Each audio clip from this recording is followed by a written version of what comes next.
Teaching, if you don't really love it, it's one of the most difficult jobs in the world. I always would wake up constantly the night before the semester began, excited to start the new semester.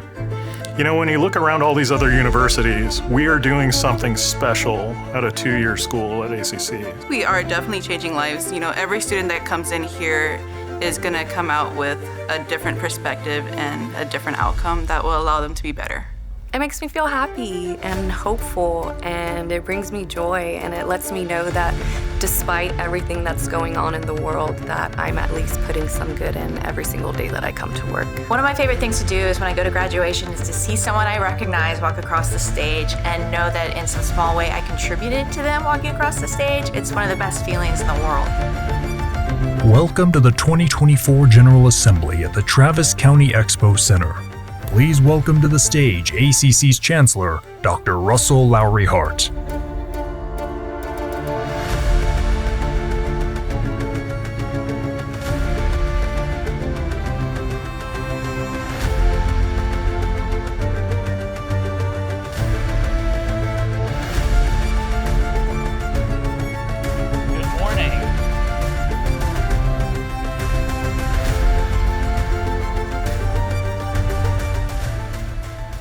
Good morning, everyone. Good morning. I'm so glad you're here. I love you too. I want to start with acknowledging just how difficult it was to get into the building. And I'm going to challenge you to use that experience as a metaphor for how our students might be receiving some of our wayfinding and bureaucracy. So let's not misuse the experience that we had this morning. But I'm so very glad that you are here and that we have this time together with each other. I want to start with an acknowledgement that on Monday, our college will be closed in celebration of Veterans Day. So if the lights could come up so we could acknowledge our veterans, I want to ask if you're a veteran, if you would stand so that we could thank you for your service to this country.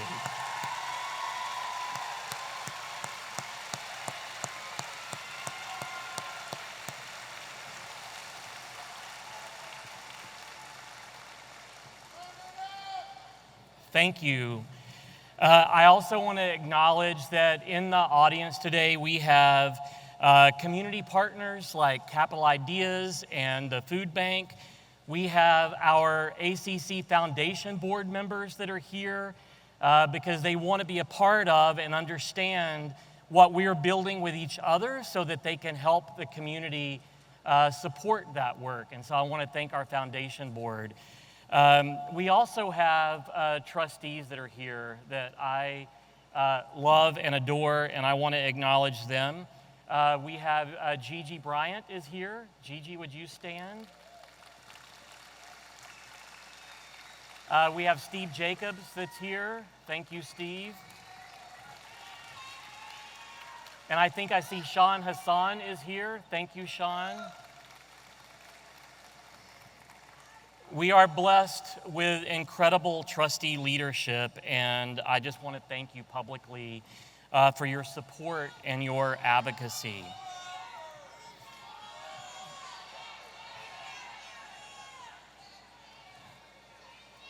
They cannot hear me in the back. They can't hear.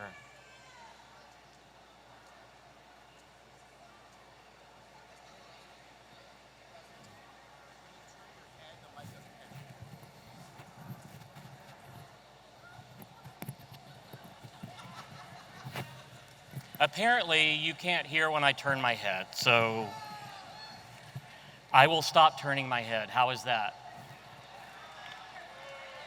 So I want to welcome you to what I think is a beautiful rustic environment.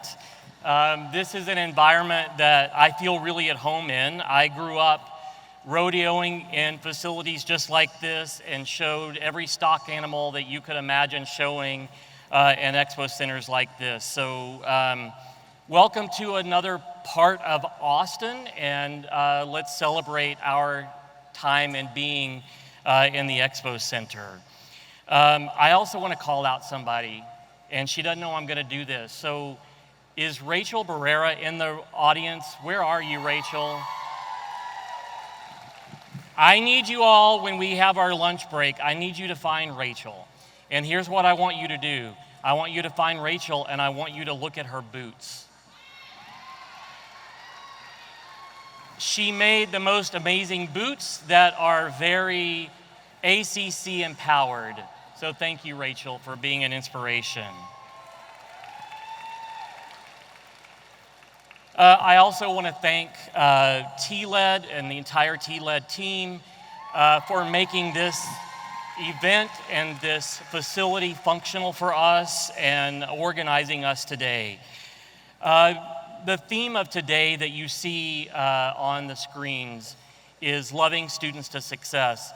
But the deeper part of this theme is the mosaic that you see on your screens and that you see in front of me at the base of this lectern. This is a mosaic that TLED created. They broke the pieces, they placed them, they grouted them, and I think it's a beautiful metaphor that when you look in this room is the mosaic of our country. This room is the mosaic of our community. The colorful pieces in this mosaic are the students that need us profoundly. We, in this mosaic, are the glue. We're the grout. Don't go out of here and say, Russell called me grout. But we are the avenue that glues our students to success. The unity that we have to build in our systems, in our bureaucracies, in our work, and in our persons are the glue that's going to ensure that our mosaic builds the country that we all want. This last year, my first year with you all,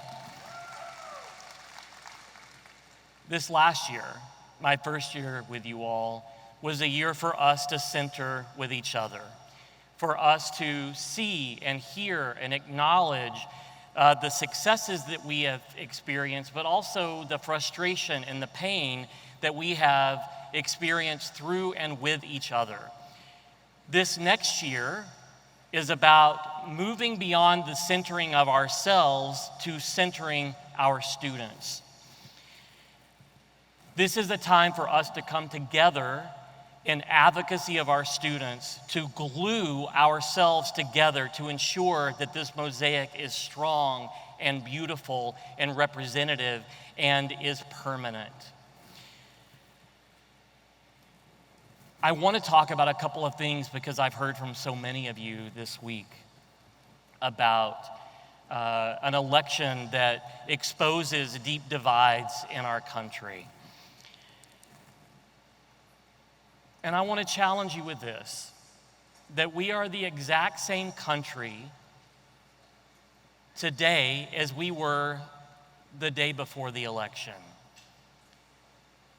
This election didn't expose new divides that we weren't aware of. It only highlighted that they are still here. We are the same college today that we were the morning of the election. There is no national politician on any side that you have voted that can do more to help our students and each other than you can. And so I just want to challenge us that while the rhetoric outside may be scary and uncertain and certainly warrants our attention, the rhetoric is not something that we need to react to. We need to prepare ourselves for when that rhetoric turns to action that might bring harm to our students or our colleagues or our college. So I'm asking you in this regard, I'm going to use the metaphor that our trustee Gigi gave me, that in the environment we're in, and this would be true no matter who won any election, that when you are in the situations that we're in, you treat election outcomes like football and football plays. You study the plays. You get ready with your defense of what the play might bring, and then you prepare yourselves to defend based on whatever that playbook and play call is. We have a lot of plays to study. We know what plays might be coming at us. We've experienced them within our own state, and we have survived them. I don't want the real division and fear of an election on either side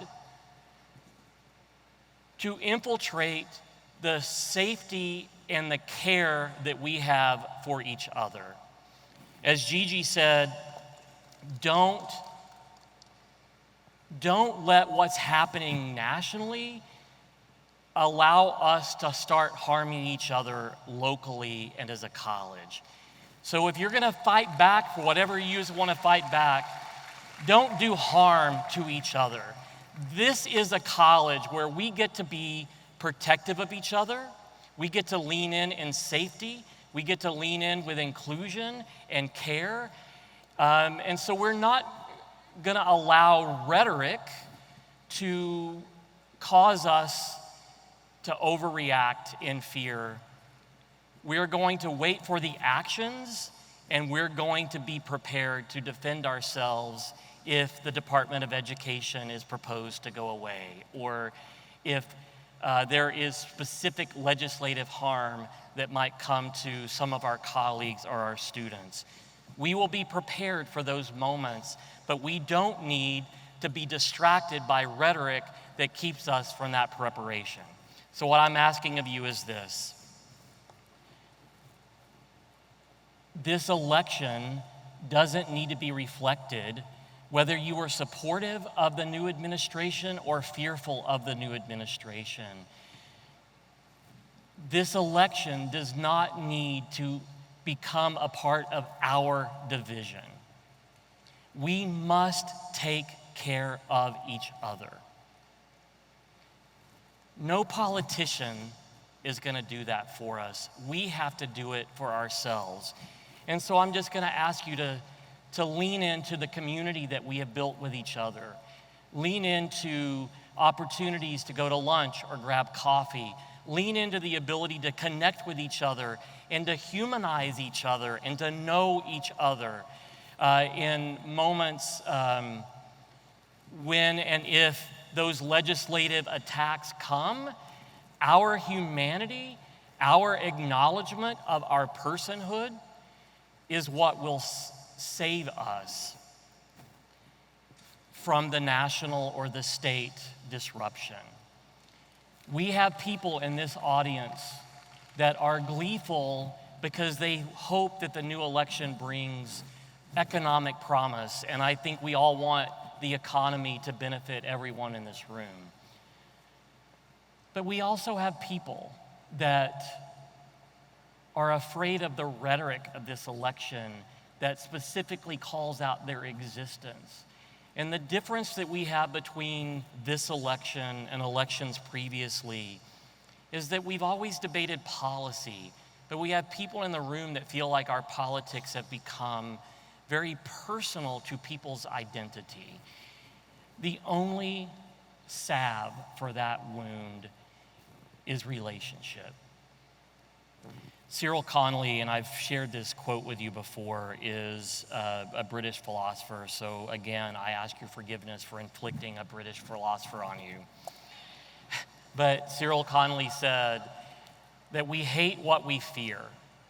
So where hate is, fear is lurking. The antidote to fear that leads to hate is a name, a face, a relationship, an acknowledgement. It's easy to hate the faceless, nameless person. And the rhetoric from this last election called out hate in very different ways on all sides. creating fear, our antidote to that is going to be love. And you can love each other only when you know each other. And that's why we're here today, is to talk about who we are as a college and who our students are and what Ashley needs of us and what you need of each other. So study the playbook.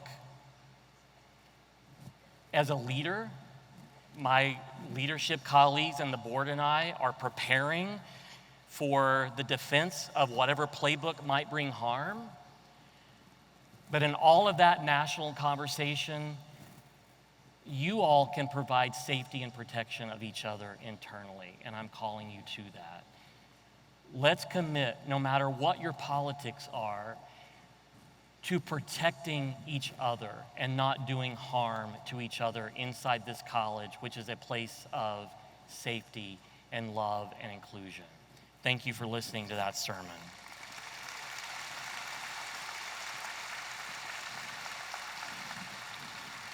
I have the pleasure of introducing our board chair as we start this program. Dr. Mink is, as you know, has been a part of this college since its inception. And as someone who has learned from her in my first year in this role, who has watched with admiration for her leadership and her commitment and her ability to navigate and to glue people together, I am a better leader and a better person for knowing her. This is her last General Assembly. She goes off the board December 2nd, and we have enjoyed her service on the board for 24 years, her leadership within the college for 26 years. She is ACC's history. Join me in welcoming Dr. Mink to the stage. Thank you. Don't go away.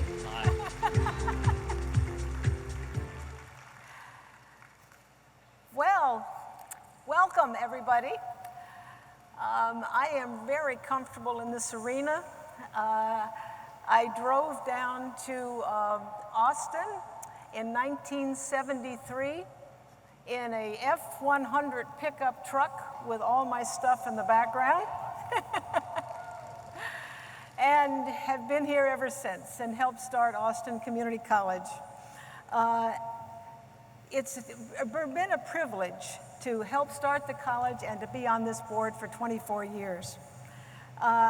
I really want to talk a little bit about this place because one of the things on my jacket is I'm a lifetime member of the Austin Rodeo Association, so I've been in this venue many times. And one of the things we say in Texas when we talk about folks about being all hat and no cattle. So we have a hat like this, which really signifies the all hat and no cattle. But you folks here are all cattle. You're doing the work. You're putting in day by day. You're helping our students. You're helping our organization. You're helping this college succeed. So we're not going to worry about these folks. We're going to continue to do the work and strive to make this the best college in the nation.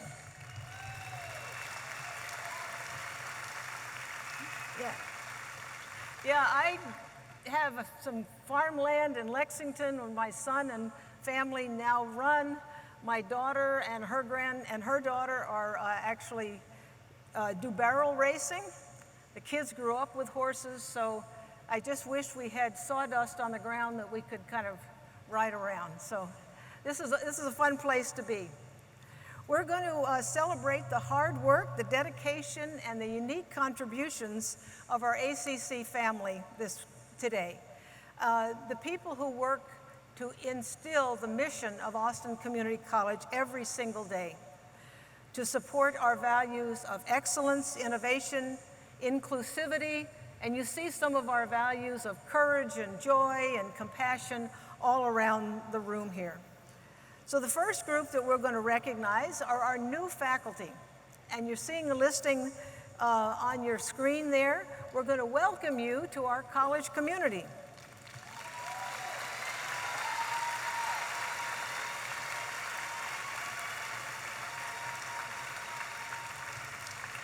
They bring unique talents and expertise and perspectives, and we're going to work together with them to have a supportive learning environment. Thank you, new faculty, for being here. Now, any new faculty in the audience, do you want to stand?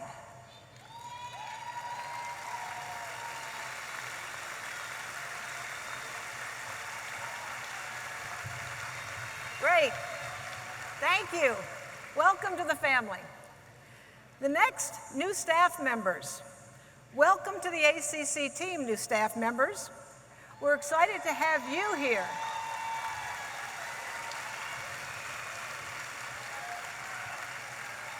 With your energy, with your skills, and with your commitment to support our students and our community. New staff members, where are you? Stand up.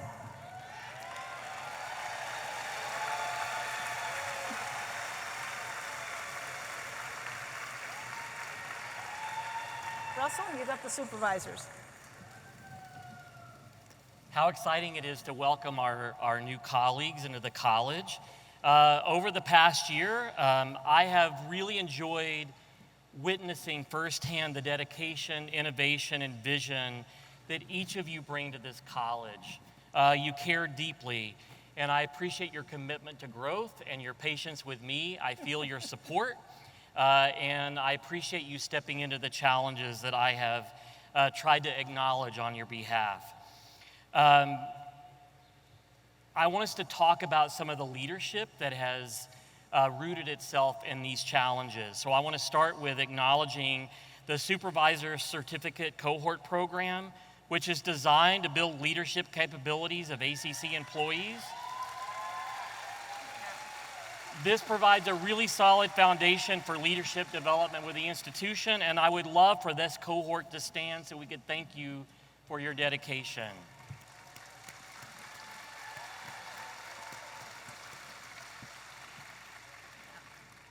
The Leadership Academy is a program that's aimed at developing leadership potential among ACC's full-time faculty and staff,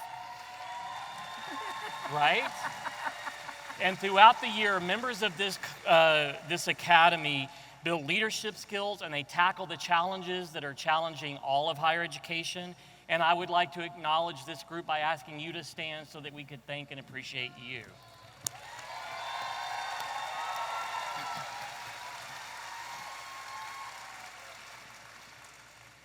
I want to acknowledge our new department chairs. It is an honor to work with our new chairs. They bring exceptional dedication, leadership, and expertise to their roles. I look forward to seeing their really positive impact, and I've said to them, I want to say to you all, being a department chair is maybe the most difficult job in the entire college, and so I'm appreciative of this group taking this role. Would our new department chairs please stand?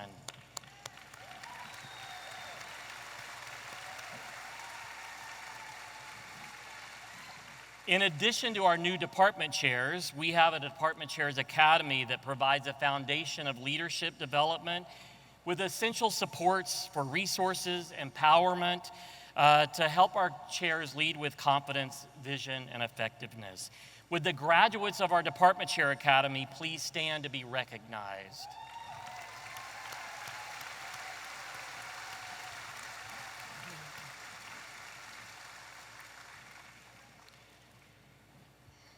What I have loved and been pleased with in my year here is that we have a college that's deeply committed to shared governance.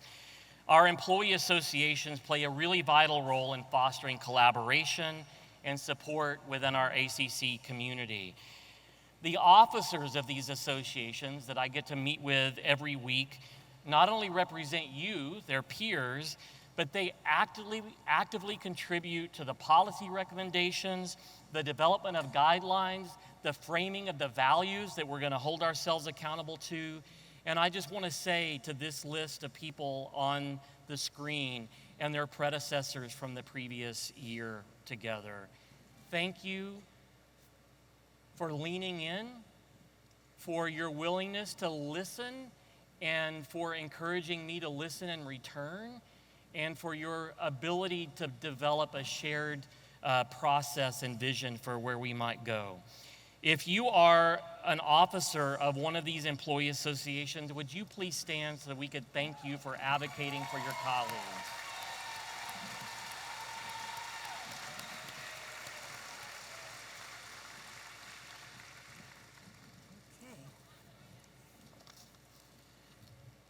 Now we're going to reflect on the dedication of our faculty and staff in fostering and enriching teaching and learning environment. Their commitment to student success enhances academic achievement and also cultivates and maintains our culture of inclusivity and collaboration. The first group is our Teaching and Learning Academy, and they play a role in enhancing teaching effectiveness and student engagement by providing the faculty with the resources, their training, and the collaboration opportunities.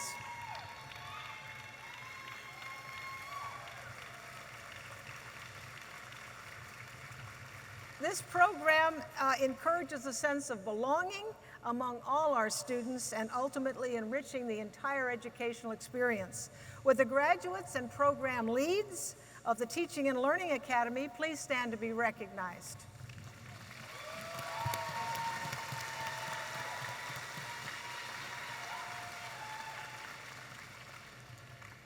Now, the Course Redesign and Faculty Fellowships program promotes innovative teaching methods and helps faculty reimagine their courses by integrating evidence-based practices and technology.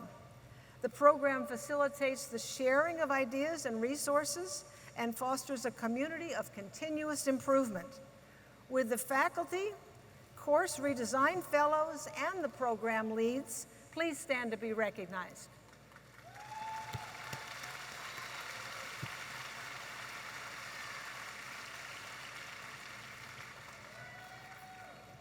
Now, the group, the Transform Ed Initiative, under the leadership of Dr. Humphrey, cultivates a culture of innovation and enhances our educational practices to positively impact student engagement. They focus on collaborative projects and creative solutions with new teaching methodologies and, again, integrating technology into the classroom. With those transformative ed cohort, please stand and be recognized.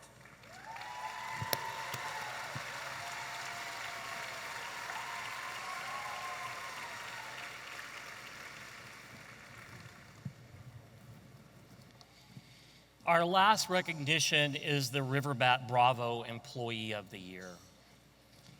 And this year's recipient is highly skilled IT professional who works for the professional nursing program, exhibiting exceptional strength in running the testing center.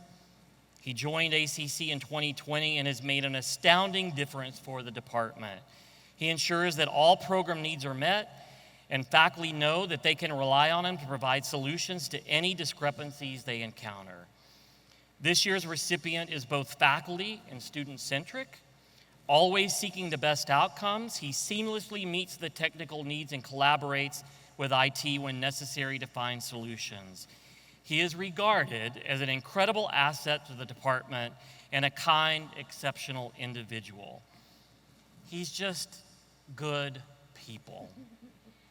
Please join me in recognizing the 2024 Riverbat Bravo Employee of the Year recipient, Teddy Chapman. Where is he?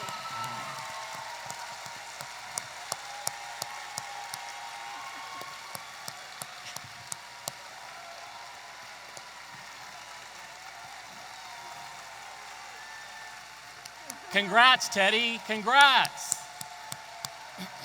There he is over there. We're really proud of you and we're appreciative for you. Congratulations, Teddy. Yay. Yay, Teddy. For the people in the back, can you turn the house lights up? House lights up?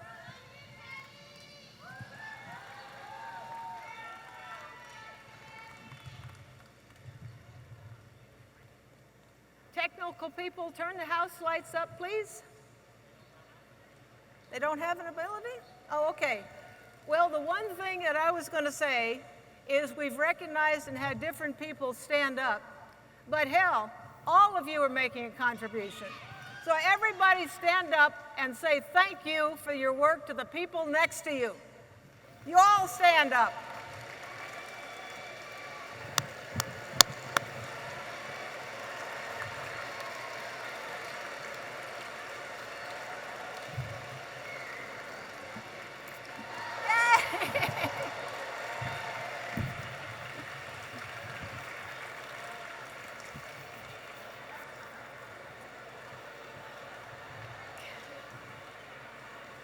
Yes, thank you to each and every one of you. You are not all hat and no cattle. You bring the work to Austin Community College, and thank you each and every one of you.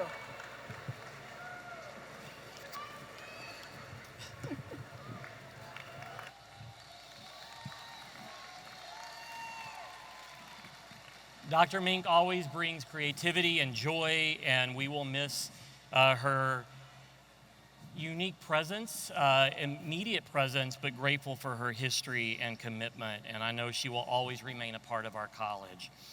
So on behalf of Dr. Mink and myself, I just want to thank you for your commitment, your dedication, your care for our students, and I'm really excited about what we are going to be building together moving forward.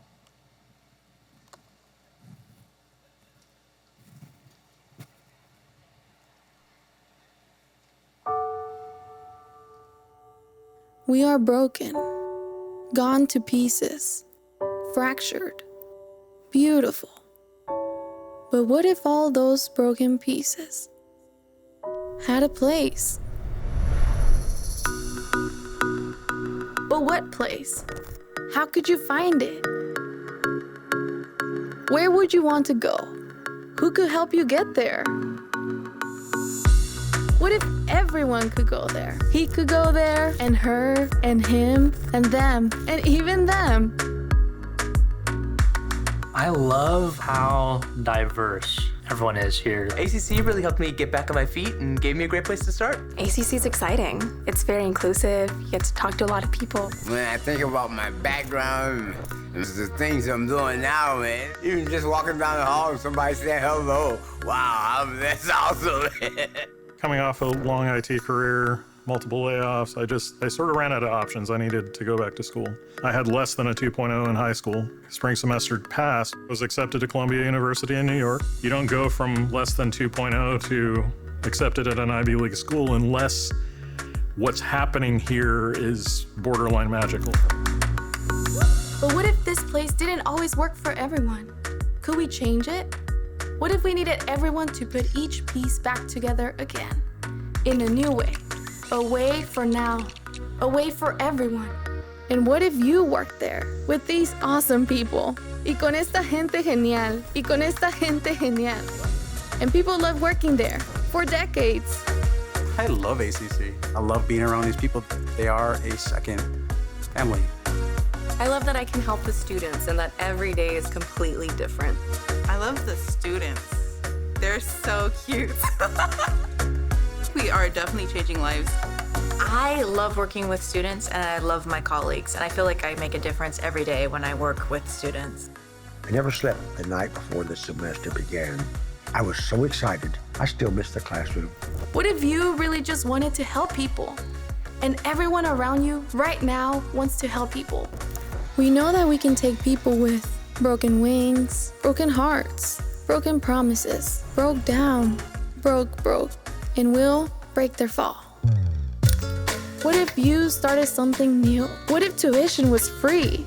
What if teams of people help students find financial aid? Every student could meet with an advisor, twice. What if tutoring was available to everyone? What if bats could become cats? What if there was a fund to help students in emergencies? What if there were people on every campus to help students with mental health issues? What if students knew their class schedule years in advance? What if every student could eat? What if there was a whole team devoted to student care? What if ACC could help dreams come true? My name is William Moore. I'm president at SEDS ACC, and I build rockets. Launching rockets is an exercise of the hopeful and the empowered. My father never graduated high school. He had to go straight to work for his family. He taught me a lot about hard work, and so naturally I wanted to go work in the trades. But then I was stubborn and I grew in love with the rockets, and I knew that I at least had to give it a try. I graduated high school with a 2.1 GPA, and I was in the bottom 5% of all of high school. I was like, this doesn't matter, that doesn't affect me. If I want to build the rockets, I will. ACC made the manufacturing bachelor's here. I was just like, yes, yes. They had career fairs here. I walked in there, started talking to some of them. I pretty much immediately got a job building satellite parts. Some of my parts are up in space, and some of my parts are probably going to NASA for their Artemis missions. Who comes out of high school with a 2.1 GPA, goes to a college, and gets to walk off with a bachelor's degree in hand with almost no debt? I'm building things that go into space now. It's such a big leap, and most of that is due to what ACC offers. Good luck to Austin Community College, and welcome to Spaceport. We're going to send your rocket in 3, 2, 1, go! What if we could do anything? Go anywhere, be anyone, be everyone. We could break new ground, break our records, break fevers, break through, break a sweat, break the bank, break back, break ankles, and make a break for it. Break the news, break the ice, break the silence, break the mold. Give me a break. What if we celebrated everyone? Because without every piece, we wouldn't be complete. There are no extra pieces in the universe. Everyone is here because they have a place to fill. Every piece fits in our beautiful mosaic. What if we could bend rather than break? What if ACC helped all their students? What if we always asked ourselves, what if? What if you worked at a place that changed lives every day? One of my favorite things to do is when I go to graduation is to see someone I recognize and know that in some small way I contributed to them walking across the stage. It's one of the best feelings in the world. We had an elderly woman, and she was so thankful to be graduating with her associates. She made me tear up about how happy she was. I was so proud. I was so proud for them. It's kind of like they're saying goodbye to part of their journey and hello to the next part. What if all of our students graduated? Todos. What if we loved our students to success?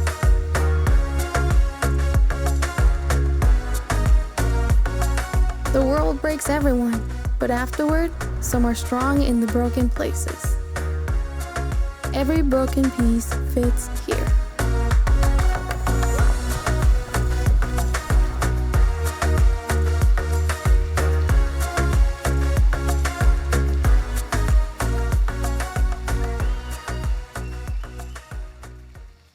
How joyful was that, right?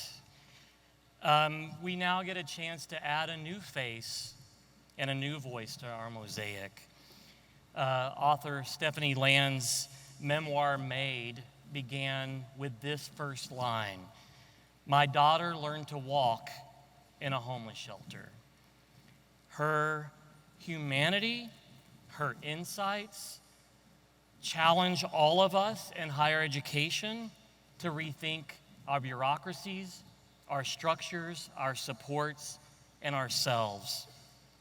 I ask you in our Data Summit in April to read the book Class, because I thought it best represented Ashley, our typical student that we'll talk about after lunch.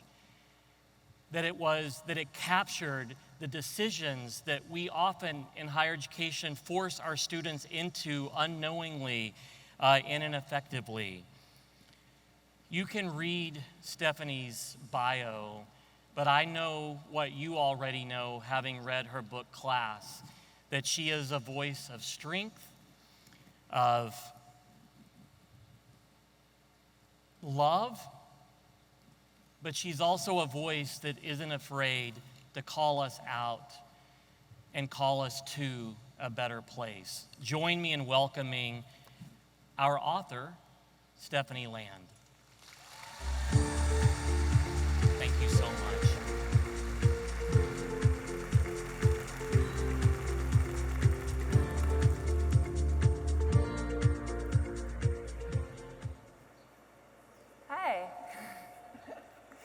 This is a first for me. I haven't spoken in a place for cows. Thank you. Thank you so much for inviting me today. It is such an honor and an absolute privilege to have the opportunity to speak to all of you. Thank you all for continuing to listen. It gives me a lot of hope to know that people are still out there and that my story is still reaching so many ears. It was January of 2019 that my memoir, Made, was published, and it received critical acclaim. This honestly surprised me. I didn't expect any people to spend any attention to a single mom living in poverty, working as a house cleaner, and struggling to make ends meet. Because for me, it was an isolating and invisible existence, and at times I had no idea if I would make it out. Made and my newest memoir, Class, are my very personal stories of survival, and they are also stories of privilege. I have wondered and am unfortunately often reassured that some people are paying attention and grasping onto my story because I look like them. I could be their sister or their neighbor, because I am white and often described with words like educated and inspirational and resilient. We don't like to hear from people who aren't those things. We especially don't like to hear from people who live in systemic poverty, systemic racism, people who endure personal attacks for their gender identity or for who they love. Their stories of struggle are vital. For many, though, struggle is almost completely wrapped in shame. We distance ourselves from stories of hardship. As a defense mechanism, we distance ourselves from people who live in poverty, because poverty is a really scary and vulnerable place to imagine. Think of losing your home and your belongings and moving your family into your car, and then think of that car breaking down. But this is the existence for the estimated 3.6 million Americans who will face eviction this year. Nearly 60,000 families in our country are currently homeless. This year, an estimated 1.2 million children in our public school systems will experience homelessness, a number that is staggering but is actually believed to be 4 times that. In 2021, a 1-year expansion of the child tax credit as part of the American Rescue Plan lifted a historic amount of children out of poverty.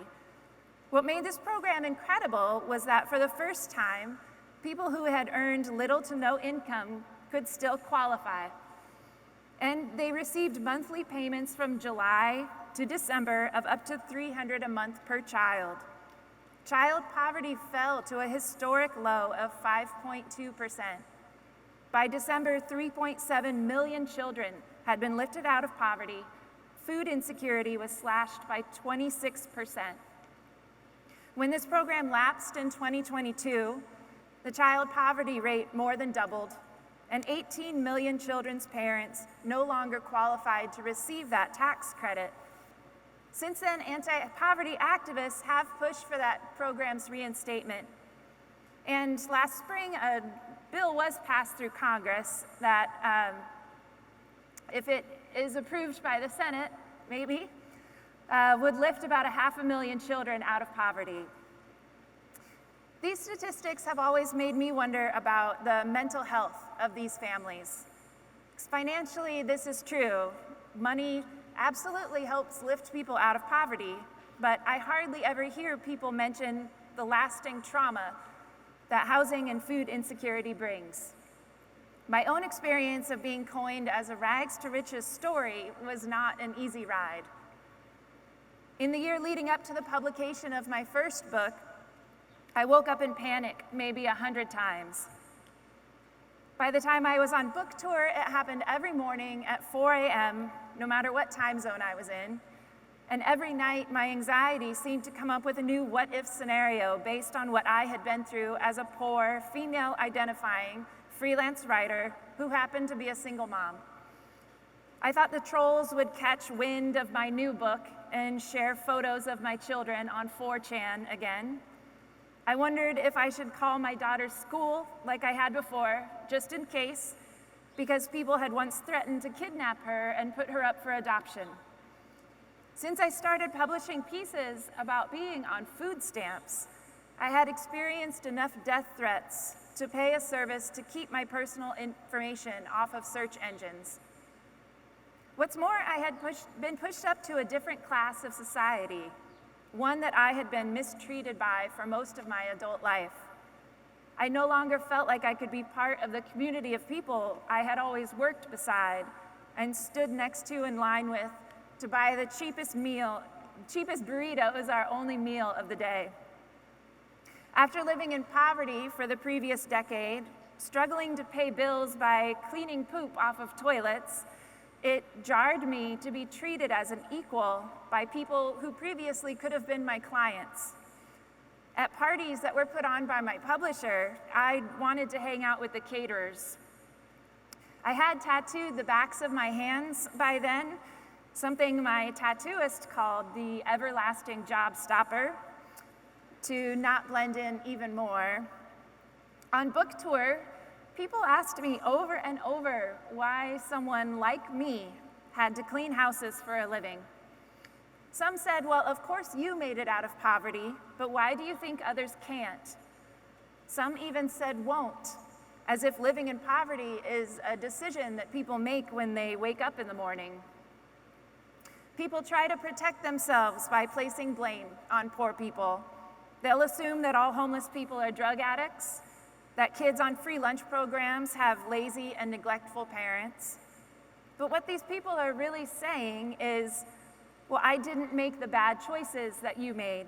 I made good choices, so I don't have to worry about ending up like you. Because they cannot see that their life might only have good choices. It's not about the ability to make good choices. It's about having good choices in the first place.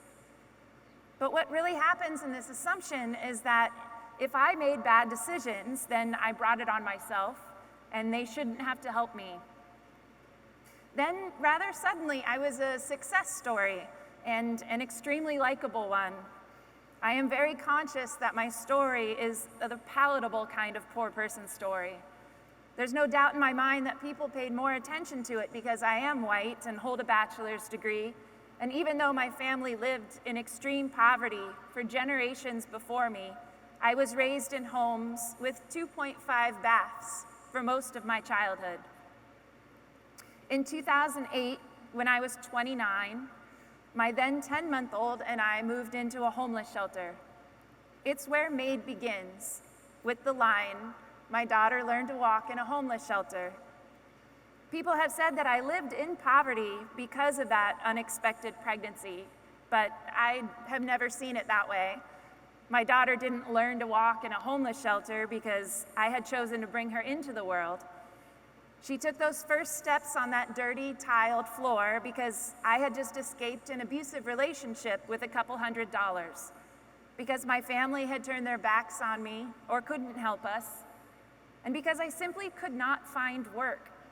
And because I couldn't find work, a grant for childcare wasn't even obtainable. You see, I needed to get a job, and it was a job that I could presumably do while my daughter was at daycare, and somehow work at that job for 2 weeks before I could even apply for that grant.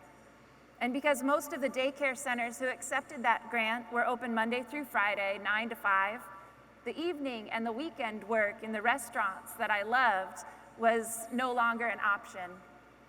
Without any clerical experience or a college degree, cleaning houses rose to the surface as the job that I would do. But during those years, I worked through illnesses and brought my daughter to daycare when she was sick and should have been at home with me. My job offered no sick pay, no vacation days, no foreseeable increase in wage, and yet I begged to work more. Wages lost from missed work hours could rarely be made up, and if I missed too many, I risked being fired. My car's reliability was vital, since a broken hose or a flat tire could send us falling back toward homelessness again.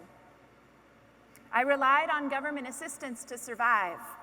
Child care grants, food stamps, Medicaid, utility assistance, and even gas vouchers were absolutely vital and made it possible to use my limited income for rent, because the rent always eats first. After paying bills, I often had no more than $20 left for the whole month, which immediately went to things like soap and clothes and tampons. No matter how hard I worked, I never felt like it was enough or that I was enough. But this became my unwitnessed existence, while I polished another's all day to make their existence seem perfect. College was supposed to put me on a path that would get me out of all of that and lead to job security. My college career was shrouded by this feeling that the work I did scrubbing other people's toilets was more valuable to society than the work that I had done to get a 4.0 that semester. When I decided that I wanted to go to college to learn how to be a writer, it seemed so ridiculous and even selfish. Every time my car broke down or I lost a day of work, I felt incredibly guilty for pursuing a degree in higher education, especially an English degree. But I believed them when they said a diploma, a piece of paper, could offer someone in my social standing a full-time job with benefits like health insurance and sick days, something my service industry jobs never had. Perhaps most importantly, after needing all of that assistance from the government, I wanted to be a contributing member to society. But long before that, when I was still in high school, I wanted to be like all of the students who might be present today. All I really knew about college was what I had seen in the movies. At one time, I dreamed of touring campuses with my parents, then anxiously waiting for that acceptance letter in the mail. I imagined them helping me move into the dorm room and driving off with my college bumper sticker on their car. My parents had me when they were 20 years old. My dad became an electrician, and my mom was the first-generation student of our whole family. She began taking classes when my little brother started kindergarten and went on to get her master's. Together, they broke the four of us out of generations of poverty. But beyond that, college really wasn't part of any discussion or mentioned at the dinner table. When I was a junior in high school, I approached my dad with an information packet to a university. I was kind of apprehensive about telling him that I wanted to apply. But he took one look at that thick brochure and he said, "How are you going to pay for that?" I, of course, didn't have an answer. I had hoped that he would be excited and maybe even a little proud of me. Instead, he walked me through the budget of our family's monthly expenses while I nodded like I understood. For the remainder of my junior and senior years at high school, I sat next to kids who talked about college tours and ACT study guides and rolled their eyes over their parents bugging them about it. Where did you apply and where did you get in were favorite topics in those minutes before class, while I tried to look deeply engrossed in my book. I never asked them how they were going to pay for that, but I wanted to. Because up until that conversation with my dad, I hadn't wondered how other people could afford to send their kids to college. I assumed parents just paid for everything, like it was some kind of extended part of raising kids. Like teaching them to drive, you walked around college campuses and did the whole tour before deciding which ones to apply to. My interest in school waned as my classmates took advanced placement classes, and that would let them test out of general education courses their first year of college. They aced tests in anatomy and physics while I struggled to keep up. They took Latin instead of Spanish. They applied to handfuls of schools, speaking of state schools with a deflated tone, using terms like safety schools, while their friends told them that they wouldn't need a fallback. Everyone had to get in somewhere. Meanwhile, my parents and I did not fill out the FAFSA, the application for student aid. My mother was fully checked out by that point, and my father didn't seem to want to talk about college or my dreams or what I wanted to study. What was important to him was that I knew how much money he had to pay in bills. I eventually figured it out on my own, I guess. I had to. But then in my second year at a local community college, I met with an advisor to go over my fall schedule. After I admitted to him that I was a single mom who worked as a house cleaner, his eyes got really big and he said, "What you're trying to do here is impossible." After that meeting, I walked to the parking lot and I sat in my car for a long time.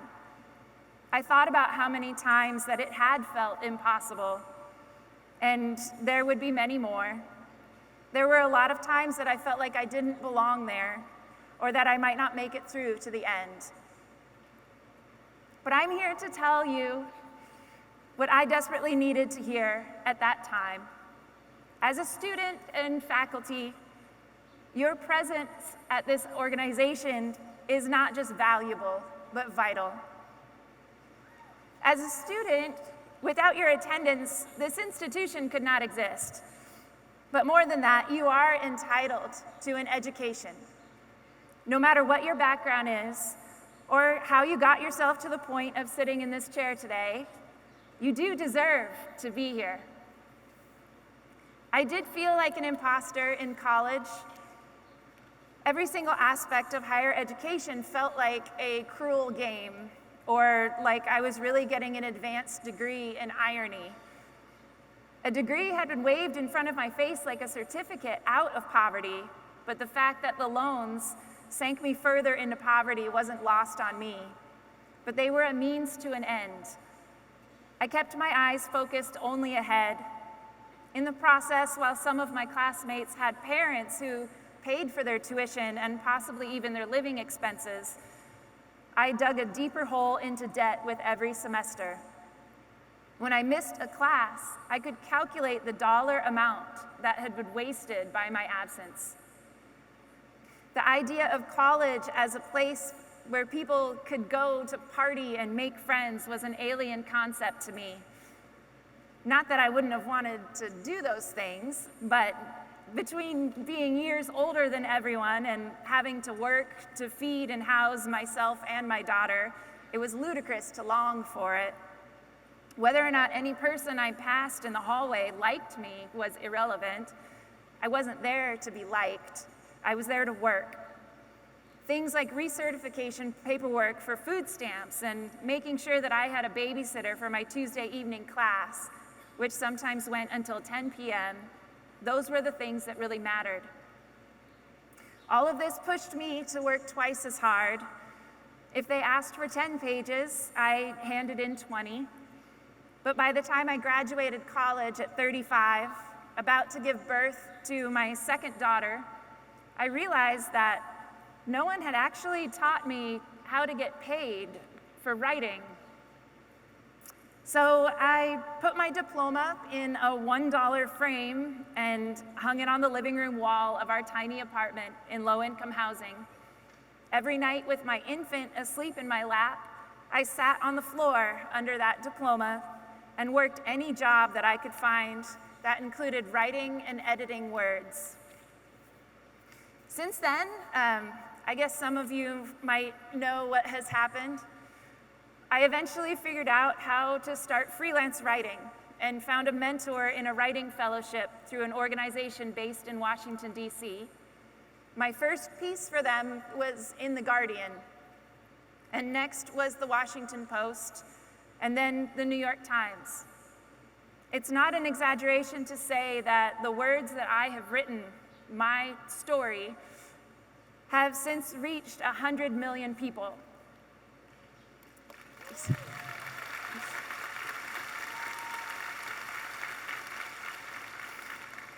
Made has sold almost 500,000 copies worldwide in over 30 languages. And I did all of that with just a bachelor's degree in English because someone didn't think that I held enough promise to be a student in their Masters of Fine Arts program. I did fight really hard to not let that rejection define me. They didn't know how much potential I had or how persistent I was capable of being. or how much determination I had in me, or what pure stubbornness can accomplish. 15 years ago, long before I moved to Missoula, Montana, to be a hopeful MFA student, I worked full-time as a maid for a cleaning company in the Skagit Valley that's just north of Seattle, Washington. I wasn't paid very much. After taxes and other expenses, it came to be about $6 an hour. My job was mainly to leave evidence that I had definitely been in a client's house. I folded toilet paper into little triangles at the end, and I made lines in the carpet with my vacuum, but I was very careful to never leave any footprints. Because as far as leaving evidence that I, a human being, had been walking around in their house, that was almost forbidden. A forgotten rag was enough for a client to call and complain. Only the work, the end product, could be visible, but I walked around in their house like a nameless ghost. As an introvert, I mostly enjoyed being alone in these houses. But one of my cleaning clients had this huge house. It was 3 floors and 4 toilets, and I called this house the clown house because the staircase to the top floor was lined with these paintings of clowns for some reason. And as I walked by to go up to the top floor, I had to duck down and force myself to not look at the eyes in the paintings because I was convinced if I watched them as I walked by, the eyes would follow me. The clown house had a pretty big driveway that dropped down into their garage. So if you can imagine, at the top of the driveway where you're standing up by the mailbox, you're at the same level as the top floor of the house. When I started cleaning the clown house, I parked in their driveway and went in the front door and opened the garage and hauled in my supplies, the cleaning kit and the bag of rags and the vacuum and mops. It took quite a few trips. I had 6 hours to clean that house. And while I was there, my car, this 1983 Honda Civic wagon that my daughter and I had very lovingly named Pearl, was parked in their driveway. Pearl, she was an older car, and depending on the day or the temperature outside, she would sometimes leak a few drops of oil while I was there. The owners of the clown house didn't like this. They didn't want to see that oil, or I took it as evidence that I, a poor person with a shitty car, had been in their driveway all day. The owners called to complain and requested that I not use their driveway at all and park up by the mailbox instead, forcing me to lug my supplies up and down that hill. This other house I called the porn house for reasons you can imagine.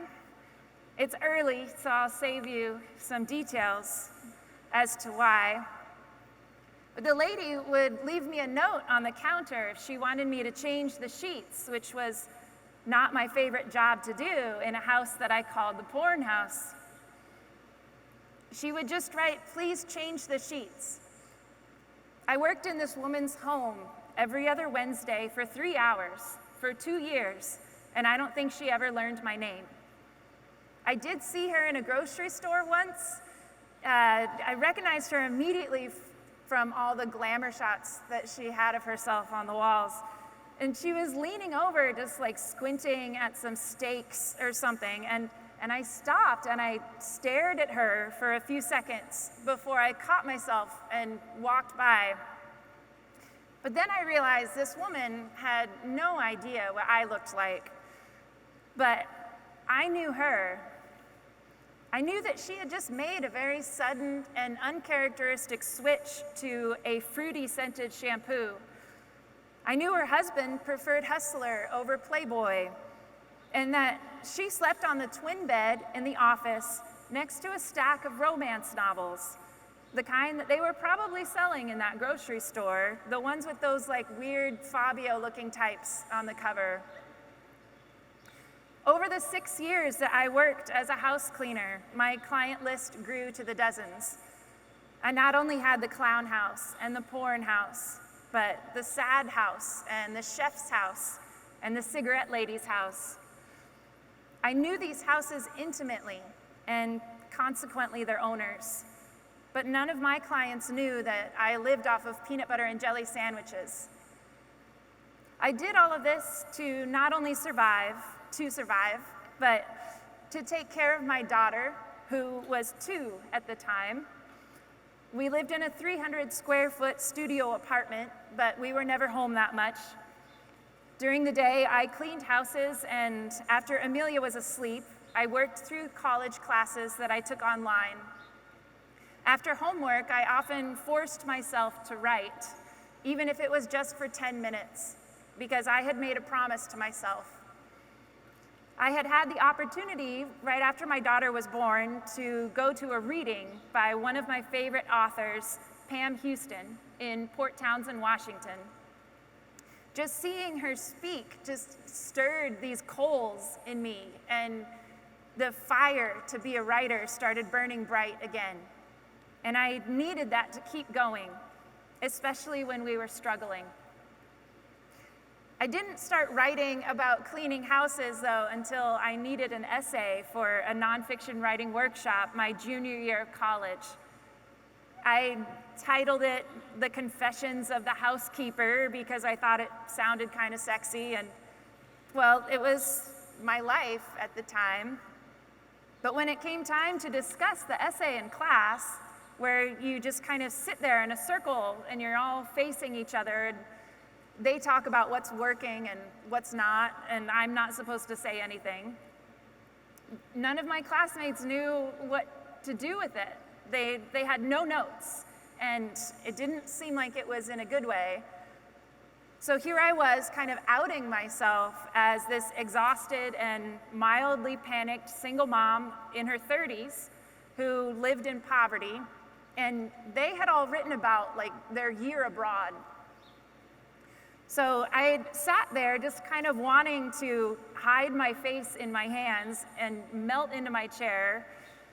And my professor, David Gates, he read a couple of paragraphs from The Sad House out loud, and he had never done that before.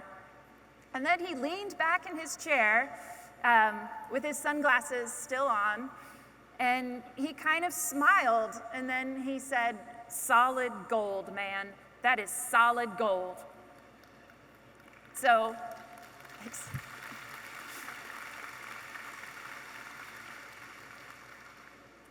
I wonder if he knows that I'm talking about him all around the country. So I thought, well, maybe I'm onto something here.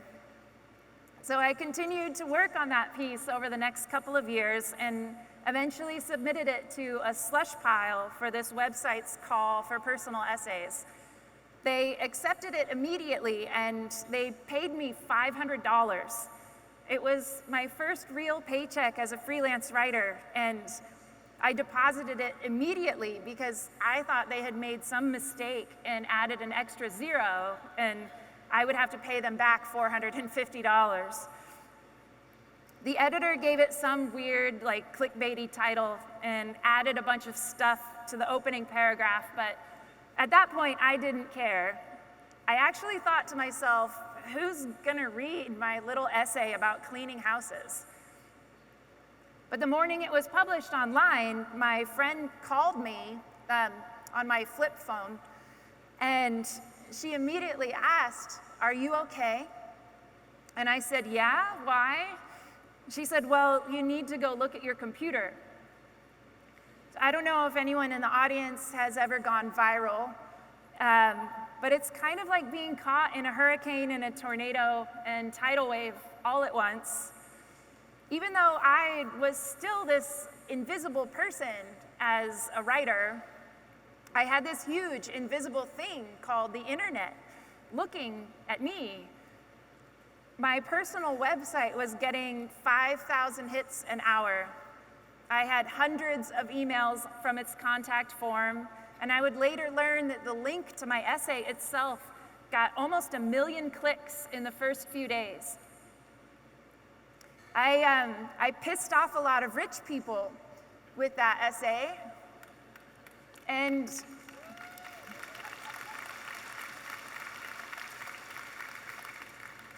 you're my people.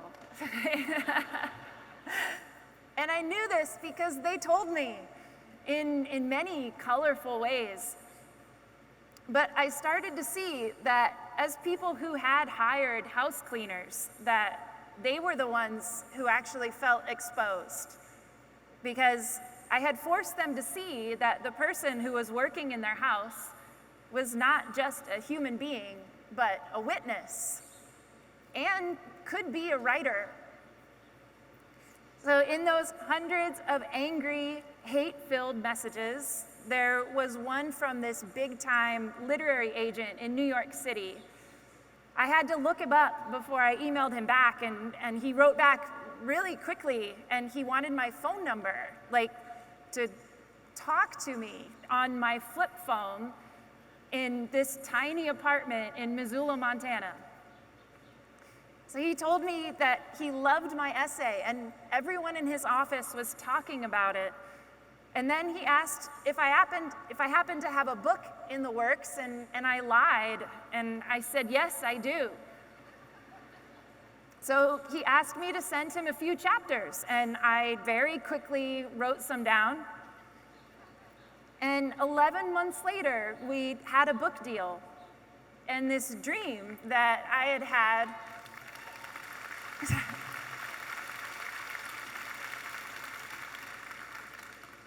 y'all are gonna make me cry. You're so clappy.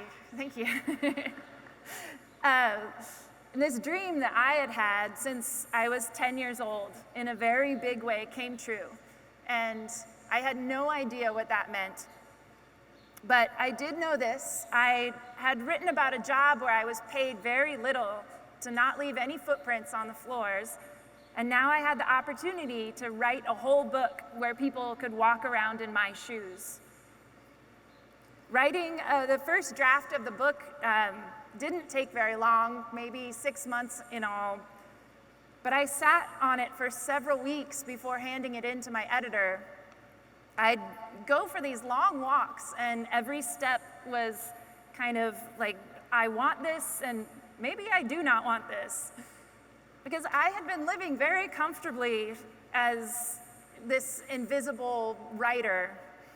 It wasn't this disparaging feeling of invisibility as a maid.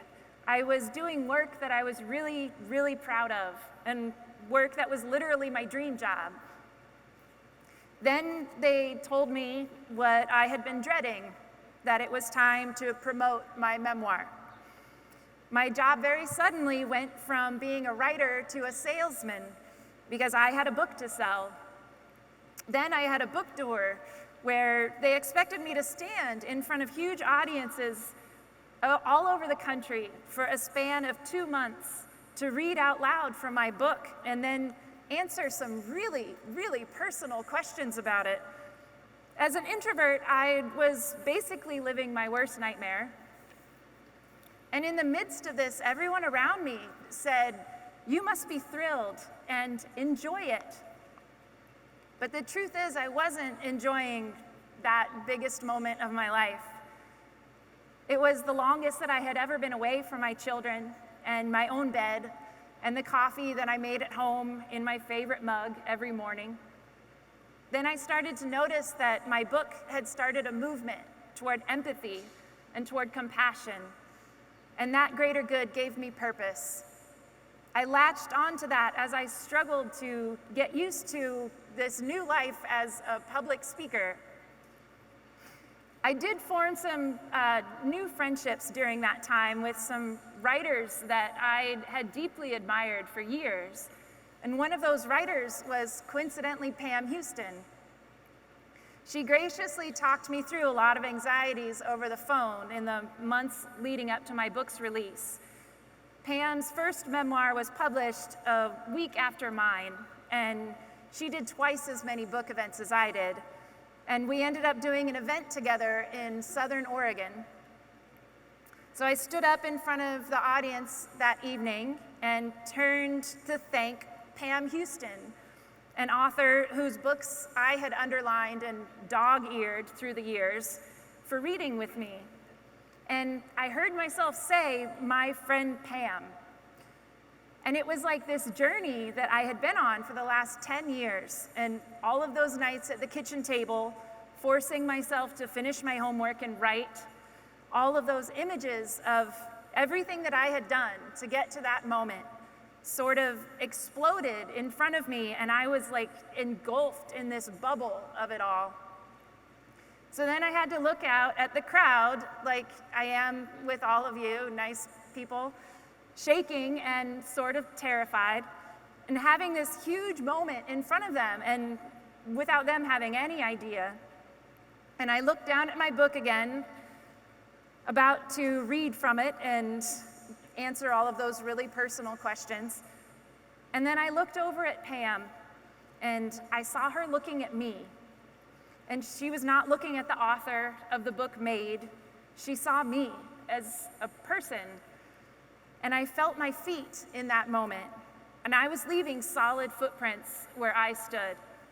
And I realized that I was leaving a mark. And I wasn't invisible anymore. Thank you.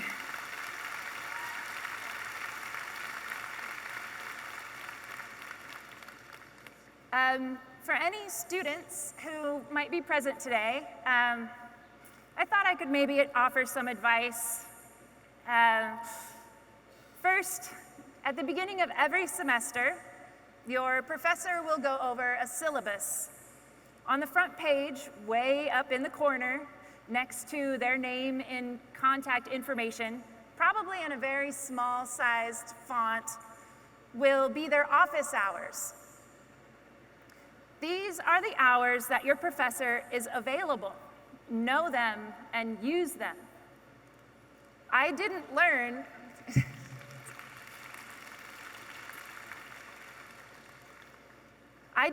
the true meaning of office hours until 5 years after I graduated college.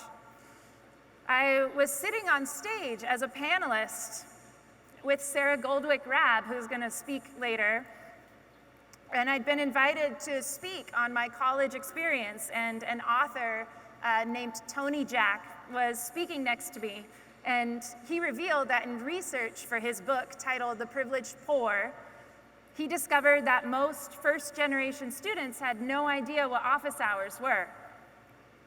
Throughout my entire time on campus, I assumed that if I had an emergency that would prevent me from things like being able to finish a research paper or not attend my midterm at the designated time, I would only be able to privately discuss these issues with my professor during the time that they had designated as office hours. No one had explained to me that office hours meant times that they were available to shoot the breeze and discuss anything from assignments to similar interests in music and build relationships and possibly give letters of recommendation. As I listened to my fellow panelists speak, I realized that college had a hidden curriculum that I had never known about. My hours in class battled a hungry and impoverished, stressed mind. There was never enough coffee or childcare or money for rent. My lack of resources made it hard to search for resources, especially ones that I didn't even know existed. My need for government assistance already caused me to feel like I had received enough help. I thought if my life couldn't afford me things like higher education, then why would I expect a professor to give me something as precious as their free time? At that time, my perspective of college was that it had been designed for people much younger and more supported than I was. I never felt like I truly belonged. Because of this way of thinking and my assumptions that office hours should only be used on an emergency basis, I missed out on making connections with professors who possibly could have pointed me in the direction of scholarships, grants, and funding that was specifically for non-traditional students. I never really knew this, so I'm telling you now. Your professors want you to succeed. They're available to help and they want to, but you have to ask. Also, they're actually really nice. Second, sitting in your seat, you are already an expert. And that expertise has value. It's actually priceless. Based on your personal lived experience, you have expertise to offer other people simply because of the filter through which you see the world around you. Your professors, the head of the department, your boss, they can all learn from you. Third, that also means that the person sitting next to you is an expert too. You have just as much to learn from them as you do your instructor or your advisor.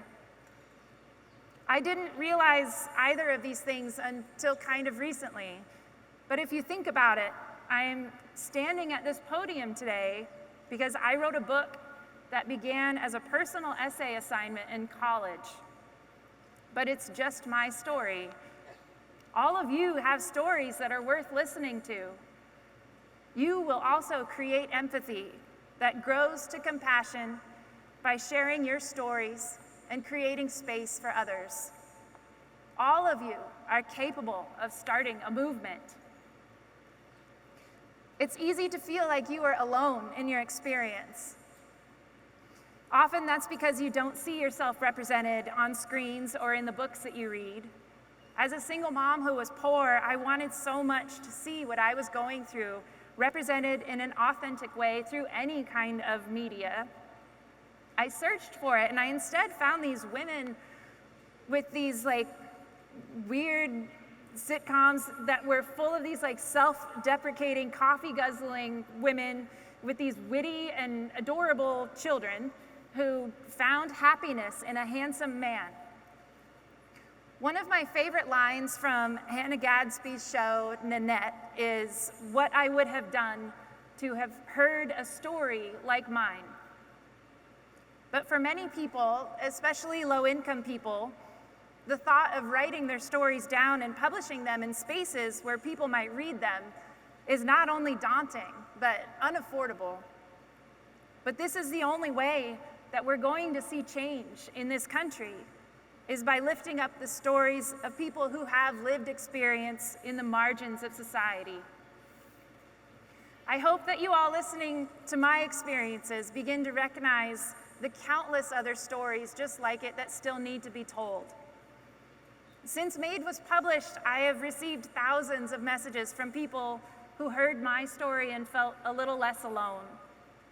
One person wrote to me and said, "Your story is my story, but my daughter's name is Molly." Countless others, children of single parents, started their letters with "I am Mia." Some sent me photos of their cleaning buckets and selfies with their grown children in a cap and gown saying, "I still work as a cleaner, but I made sure my kid got through college so they'll have a better life." My daughter's first name is Amelia. She went by Mia in Made, and she chose to be called by her middle name when she started high school a couple of years ago. But she was 10 when I handed in the first draft of Made, and I figured I should take her out to celebrate since I had just kind of written this whole book about her. And we started the evening by getting these fancy haircuts, and the hairdresser is actually a friend of mine. And at one point she stepped back and she said, "Well, just think of all the work that you've put into this. You've basically been writing this book since your daughter was born." So after we walked to dinner, Amelia was quiet for a few minutes, which even now is really rare. And she said, "Is that why my middle name is Story, Mom? Because you were writing a book about me?" And I said, "No, your middle name is Story because your dad didn't want that to be your first name." In my defense, though, I have to say, Storyland is awesome. But the truth is, her middle name came from a quote that I saw in the John Steinbeck Museum right after I found out that I was pregnant with her. As you're leaving, there was this quote that was painted on the wall, and it said, "If a story is not about the hearer, he will not listen. And here I make a rule. A great and interesting story is about everyone, or it will not last." As human beings, we are all part of a much bigger story, but we must see each other. We have to pay attention and listen. After we had dinner that night, I took Story to the fanciest restaurant in town. Well, it was fancy for Missoula, Montana. And we got dessert, and I let her order whatever she wanted. She was pretty thrilled when she ordered a butter beer, and the waitress winked and brought her a cream soda. We got all this cake and this ice cream, and we couldn't finish it all. And as I watched her just like laboriously take these last few bites, I thought about how many times that I had sat across the table from her and not eating and feeling like a failure because I wasn't able to afford something good to feed her. I felt so guilty for rotating between grilled cheese and peanut butter and jelly and some kind of boxed pasta every night. Those years that we spent on food stamps were the ones that I wished that I could give her more. But those times that we really struggled, when I went to bed exhausted and cold and hungry, my number one fear was that someone would find out about us living in that studio apartment. I was scared that they would find out about the peanut butter sandwiches and the mold in the walls that was making us sick, and come and take my daughter away from me. Our dignity as humans does not reside in our success, or what college we graduated from, or how much money we make at our jobs. Our dignity is being alive and caring for each other and recognizing that we are all equals who all deserve the same opportunities, while realizing that many will not have those same chances toward success at all. My hope for all of you today, during your time, however long it is at this school, that you will not only share your stories, but have opportunities to listen to others. I hope those opportunities cause you to walk away from your time here, seeing the footprints that you left and the marks that you made, and that you are filled with more knowledge than ever could be proposed on a syllabus. I hope you learn, above anything else, that your story is priceless. Thank you so very much.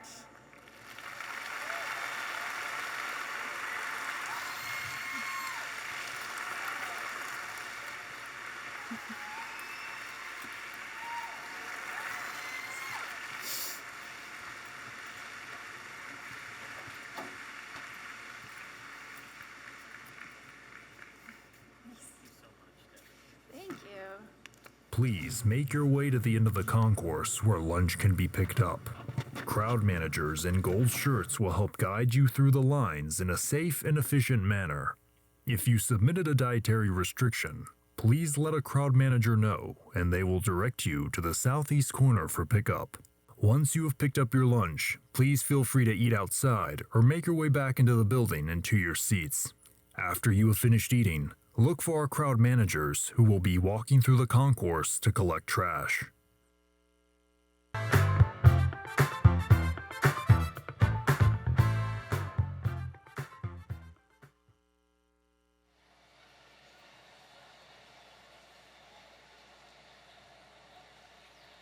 Okay. I hope you enjoyed your lunch. Captain and I spent all afternoon and evening yesterday cooking for you all. We really didn't, just Neil.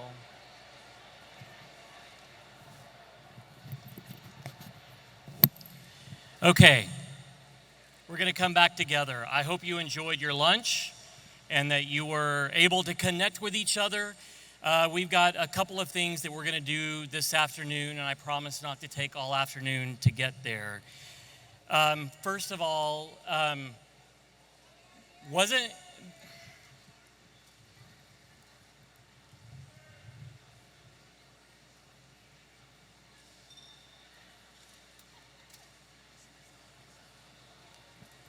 they're saying they can't hear me. Okay. How about now? Okay. First of all, before we start for the rest of the afternoon, which I promise not to take all of the afternoon, we've got a couple of things that we're going to do together. How amazing was Stephanie Land, right?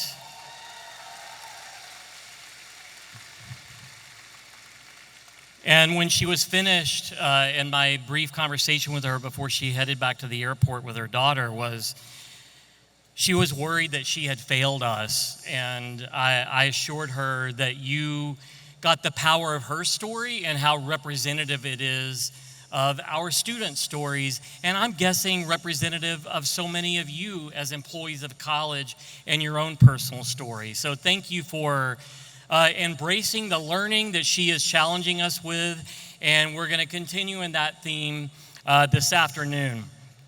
So I know that you've seen the biography for Dr. Sarah Goldrick-Robb. I'm not going to read it to you. I want to personally tell you why I asked Sarah to be here and why I'm needing you to lean into what she's going to bring with us. So with Stephanie,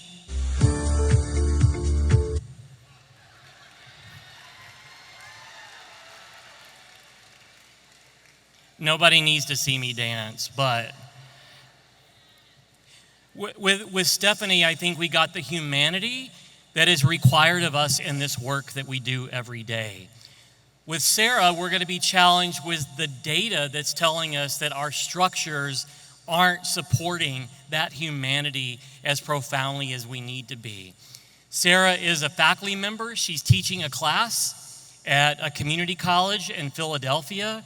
She is one of the world-renowned experts and researchers in basic needs, and every year is always in the top 10 most cited scholars in the world. And we get to have her here talking with us. All of that aside, Sarah is a good human that is a good friend. And I've worked with Sarah for almost a decade. And it started with a tweet. We don't have Twitter anymore, but it started with a tweet that she had said where schools should be offering basic needs systemic services. And I was like, but we're doing that. And she offered 3 more things. And I'm like, we're doing that too. And I didn't realize that what we were doing was so unique. And that involved Sarah flying from Wisconsin at the time, I think, to Amarillo to figure out what was going on in Texas. And what I have learned from her is this work is both personal, it has to be structural, it has to be data-centric, and it has to be centered in public policy. And we're going to lead the way for the state and the country in getting us to that place. So please join me in welcoming my good friend and colleague, Dr. Sarah Goldrick-Robb.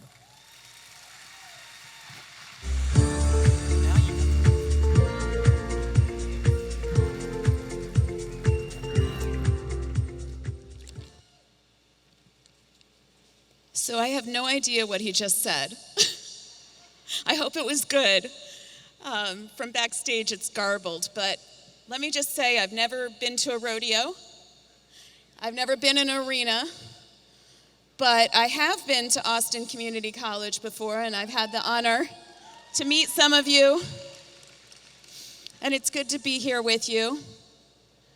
It's also a really weird week to come and talk about public policy. I was tempted to wear one of my favorite t-shirts that simply says, "Caring about people is not political."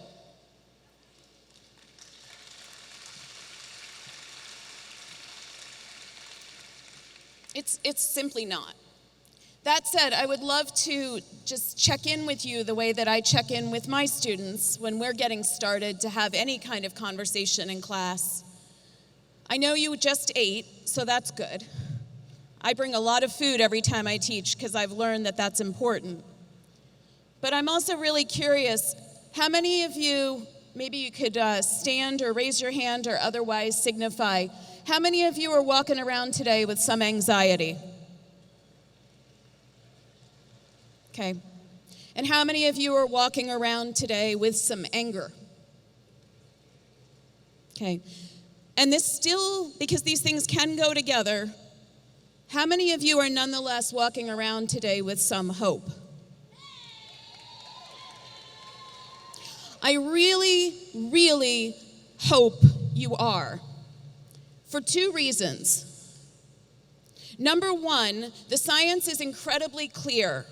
Hope is a strategy. The science of psychology and also social psychology tells us that there is only a way through difficult times if we have hope. If we despair, if we give up, there's nothing. It's not about fairy tales, not even close. It's a strategy. And the second reason that I feel so strongly that I hope you have hope is because every single person in this room is a teacher. All of you, I don't care what your role is. I don't care if you're an administrator. I don't care if you're a staff member. You don't carry the word faculty member. You work at a college. We here are all teachers, and our students are watching. I can't tell you how much I've learned over the last 25 years of working in higher education about how closely they are watching. They watch us for so many reasons, right? They watch us because they're putting in so much to just be in our institution, right? Maybe they're on financial aid, so maybe they're not paying for it personally, but they're paying for it with their time. And they're paying for it with their effort, and they're paying for it. Sometimes they're encouraged by their families, but sometimes their families, to be honest with you, would rather they weren't doing college. So they look at all the people around them who they see either teaching them or trying to support them or cleaning the halls around them. And they want to know what matters to you. And most importantly, they're going to interpret everything that you think and do. So you have a huge, huge role to play here, and I know that is also a burden. It's a huge burden. So I also want to acknowledge, while hope is important today, so is just acknowledging that each and every one of us are human, and we have every right to feel all the things we want to feel, including, by the way, look, if you're happy, if you're feeling optimistic this week, if you got what you wanted, I really hope that works for you. Okay? All right, so this being Austin Community College, and that being Russell Lowry Hart, I need to spend some time talking with you all about care, a four-letter word that means way more than people give it credit for. And the things that I know about care now, I have to be honest with you, I mean, I don't even know how many years I was in school.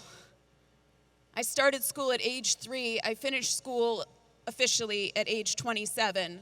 But most years in my adult life, I've still taken some kind of schooling or read some kind of book or engaged in some sort of professional development. So I have read a lot of fancy books.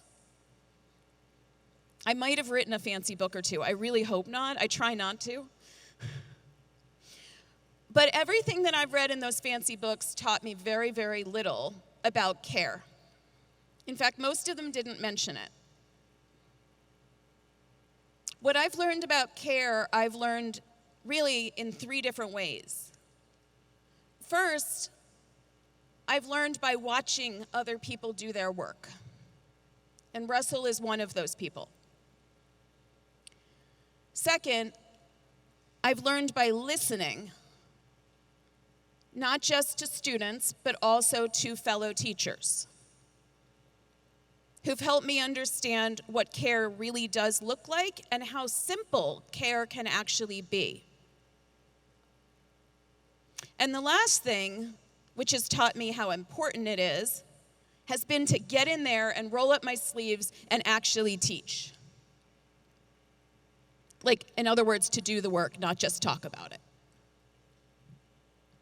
So for those who met me last time I was here, I really think it was probably like at least 5 years ago, and my life looked really different at that time. I was still running the rat race that one runs when they get a PhD from a fancy university and are told that the thing we're supposed to aspire to is to go teach at what some call a highly rejective university. Any of you know that term, highly rejective? All right, you might not know the term, but you know the kind of place. You know the kind of place that encourages your students. Actually, let me just ask you this. How many of you have kids? Okay, and keep your hand up if you've got a kid who has been subject to this college admissions nonsense. Do I have some? All right, full disclosure, I'm in the middle of that nonsense right now. My firstborn is 17. And so I'm watching a bunch of highly rejective universities recruit him with no intent of admitting him so they can reject him so that they can look good in their rankings, right? And these are the places that we talk about when we talk to each other about higher education, right? These are the places that, you know, when you turn on that sporting event, most of them have some name out there. These are the places whose sweatshirts we tend to wear. And so when you get a degree, if you're really lucky, you go teach in one of those universities. And so I did. I had been at the University of Wisconsin-Madison for we have University of Wisconsin-Madison fans? Okay. Not for long. No, I'm just kidding. I had been there 4 years. I was on the tenure track, and I was doing the thing that is the primary job. It's interesting. Teachers there are told to first and foremost be researchers. Right? So I was doing the thing that they told me was the most important, and that was to study things and write articles in journals. Journals which, by the way, most of us can't afford to actually access. Journals that now that I'm not in a university, I can't. I tried to get one of my own articles the other day. They wanted $350 for it. And I don't see any of that money. So anyway, I was doing that research because that's what I was rewarded for. And that led me to essentially go out and talk to students. I was trying to understand why it was that we were spending so much money on financial aid in this country, and yet so many students were still saying college was unaffordable. That was the question I was asking, right? My grandmother, by the way, used to tell me that my PhD in sociology was foolish because to her, sociology is the statement of the obvious. And the truth is, I really can't disagree. But I sometimes think the most important thing we can do these days is just to keep stating the obvious over and over and over. Anyway, so I was listening to students explain why it was that even though they got financial aid, they still couldn't pay their bills. And I figured that they were going to be telling me stories about not being able to afford tuition and not being able to buy their books and all those kind of things. And instead, one day, a young woman, 18 years old at a public university, said to my team, "No, I'm not okay. I haven't eaten in 2 days." And I got to tell you something, if you Googled college food insecurity at that time, you wouldn't have found a single scientific study acknowledging it as a problem. 2008, the federal government of the United States of America didn't acknowledge this as a problem, nor did any state government, nor did hardly any colleges. But I had been told, and I did decide to listen. So off I went to conduct more and more studies, which has led to a pretty big body of evidence, and now I feel like we know things. Like, for example, your college knows a good estimate of how many of your students are affected. We know nationally that 23% of American undergraduates have experienced food insecurity in the last 30 days. And those numbers do matter. In fact, just yesterday, those numbers led the United States Department of Education, which we still have for the moment, to partner with the U.S. Department of Agriculture for the very first time in American history to find ways to help more students access SNAP, or what we used to call food stamps. And that's important. It's not the end all, though. And if you think that it's going to end hunger, it's not. It's going to help. It's a little bit on the path. But the far more important thing that happened when I learned what I learned was that it made me, when I walked in the room in front of my students, think differently. Now, I have to be honest with you. At the time, I was 27, 28. I had a PhD. And I had been watching my teachers stand up in front of me the way I'm standing in front of you right now, right? Standing at a podium, giving a lecture. They are the experts. They point to the screen. They tell you what is. You write it down. You get tested on regurgitating that information, right? Are we all familiar with this kind of teaching? That's not teaching. That's lecturing. Okay?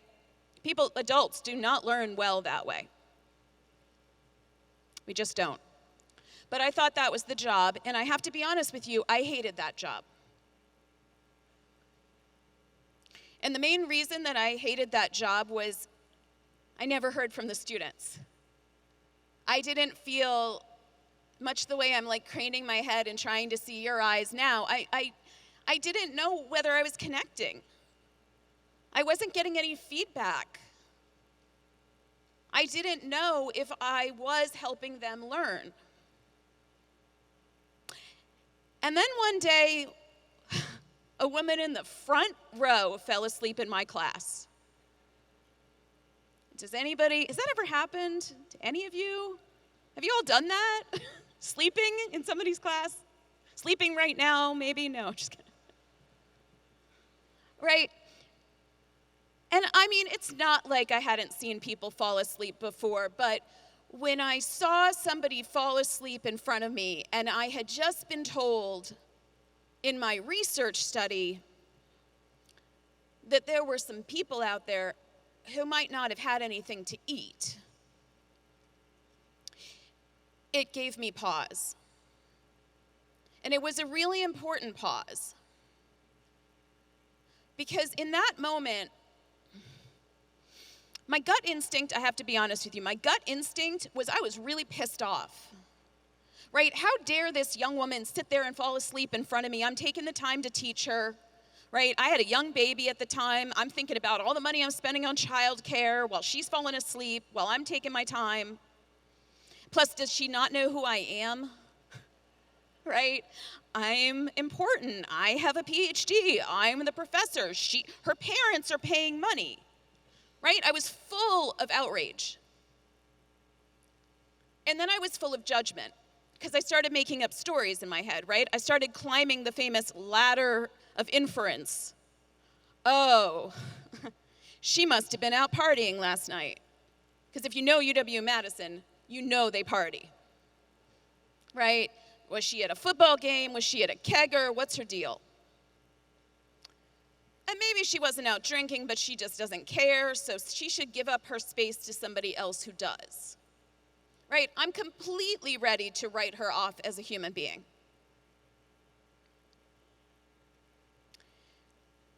But I took another moment, and for some reason I did think about that data that I had. It wasn't just about food insecurity. I was also seeing that over 80% of students on financial aid were also working. I was seeing other stuff. And so I decided, instead of judging her, to just go up and sit down next to her at the end of class. Because like many of you, there was an empty seat next to her. And I sat down next to her, and I did what I have learned over time is one of the most important things that I can do as a teacher. I just asked her if she was okay. And of course, she was not. And I asked her to come to my office hours, which, by the way, nobody knows what those are, office hours. I'm so glad people like Tony Jack and actually Stephanie Land and others are saying this, right? What a stupid title for a time to come see your professor for some help. We could call them student hours. We could just call them help time. We could just call it time I happen to be in my office, but you can call me anytime, right? Anyway, she came and she told me about what it was like to work the graveyard shift and then get off work and come straight to my class in the morning. And how, yeah, she was asleep because she'd been working all night to actually afford to pay to eat. And why was she working the graveyard shift? Because number one, it's the only job she could get, and number two, it pays more per hour. Okay, so here's what I did. I listened to her. I said I was so sorry that that was happening. And then I took all the wealth of my institution, which has more work-study dollars on a per-student basis than the nearby community college, because everything is backwards in higher ed finance in the United States. And I created, can we just have some applause for it is backwards and it is criminal? And if it were K-12, there would be lawsuits. Okay, do you know that the allocation, I'm gonna get up on a soapbox for 1 second, sorry. Do you know that the allocation of federal work-study dollars in the United States is not done based on student need, but based on your proximity to this place called Plymouth Rock in Massachusetts, where the Pilgrims landed? And no, I am not kidding, and I explain that in my book, Paying the Price. It hasn't been updated as a formula since 1983. But I'm a researcher, right? I can take work-study money and I can just hire her to work on my team. So I did. So I bought her out of working that graveyard shift, and I gave her a daytime job working for me where I let her flex so that she could actually sleep, right? Cool. And that makes me a nice person. And it does not really solve very much, right? We have to sit with that. Me doing that made her life better. It did. I know that. She worked for me. She got a bachelor's degree. She got a master's degree. She's in the administration now at UW-Madison. Cool. But I got to tell you something. UW-Madison has not learned how to operationalize the care that I exhibited towards her in any of their policies. Okay? They don't help students on campus get SNAP. There's an article out there right now, because they had student protests, right? They had student protests about the war and so on. And somebody put a FOIA request in and learned that they've had homeless students sleeping in tents on their campus and have been arresting them for it. Okay? So we can do these individual things, and they do matter for individual students. But what I failed to do at that time, because I did not understand it, I really didn't, was that the most care that I could exhibit would be to go to connect with other people, to really try to figure out how this thing I had learned could help other people learn, and to build together better systems. Okay, now fast forward, I got tenure, not by teaching, by the way. They didn't care about that. No, I got tenure for the research. I got tenure. I'm still teaching, but I'm teaching less, because that's the reward you get when you get tenure. You teach less, which is kind of an odd thing. And one day, they hired this new assistant professor, and I got this note from him. And he said, everyone's telling me not to talk to you because you're trouble. He said, so you're my first appointment. And I love Jesse Stommel for that. Because Jesse Stommel and I sat down over a cup of coffee, and he said, I have one question for you. I said, what's that? He said, do you know how to teach? And I'm like, I think I'm on year 12 of something like that, of teaching at that point. So I'm like, I don't know. I think I do. He said, well, what is your pedagogy? How do you approach assessment? And I said, I don't actually, what are you talking about? I have no idea what he's talking about. No idea. I felt so ignorant in that moment. And then he said, do you want to learn? And I'm so glad that my curious brain clicked on, and I said yes. And so that was the first time that summer where I spent a week at one of his workshops, literally learning how to teach.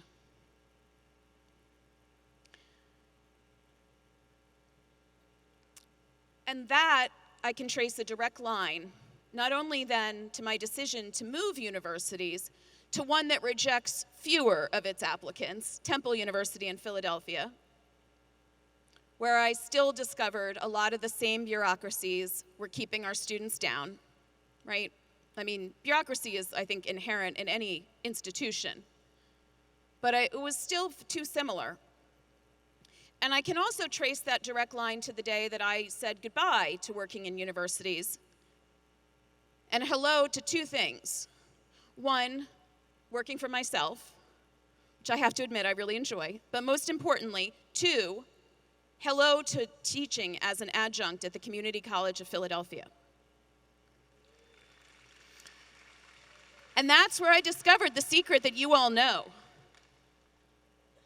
I'm sure it's hard. I know it's hard. I also have to tell you, you have the best jobs in higher education. This is the secret. You have the best jobs. There is no question. I'm sure you don't make as much as you deserve to make. I'm positive. I'm sure you don't feel appreciated. Why do you have the best jobs? Number one, you have the most amazing students. You have, I tell my students, I try not to embarrass myself because, I mean, my kids are like, Mom, you're so momming with your students, but this is what they mean. Like, I can barely contain myself when I walk in the classroom because of all the things I'm going to learn from them. And because how refreshing it is to be in a learning environment with people who bring everything with them. Nobody sitting in a community college classroom is trying to check their humanity at the door.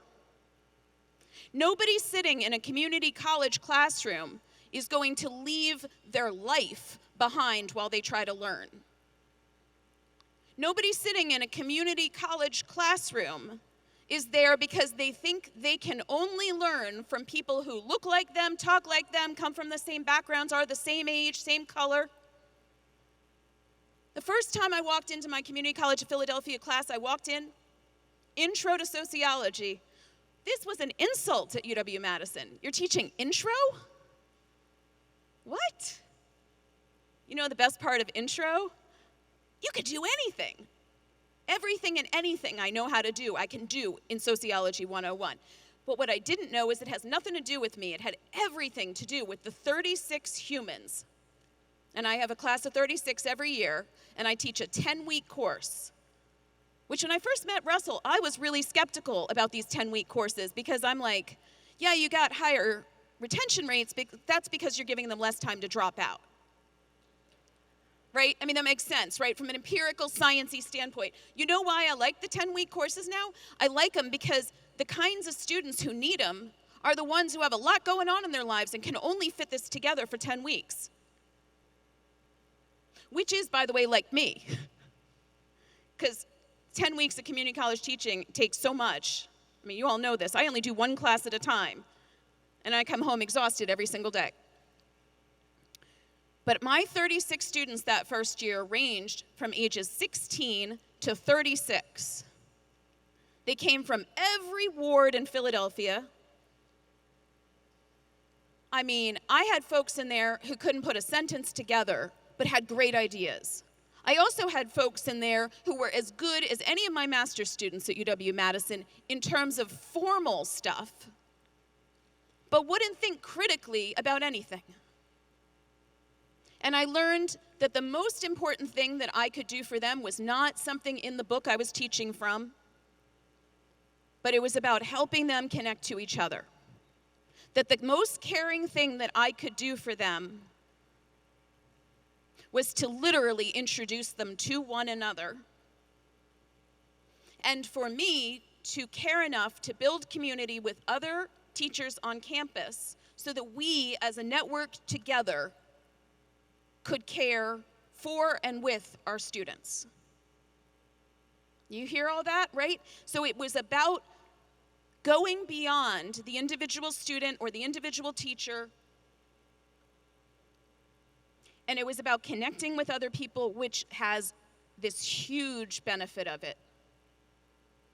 The huge benefit is it makes it less about you and more about we.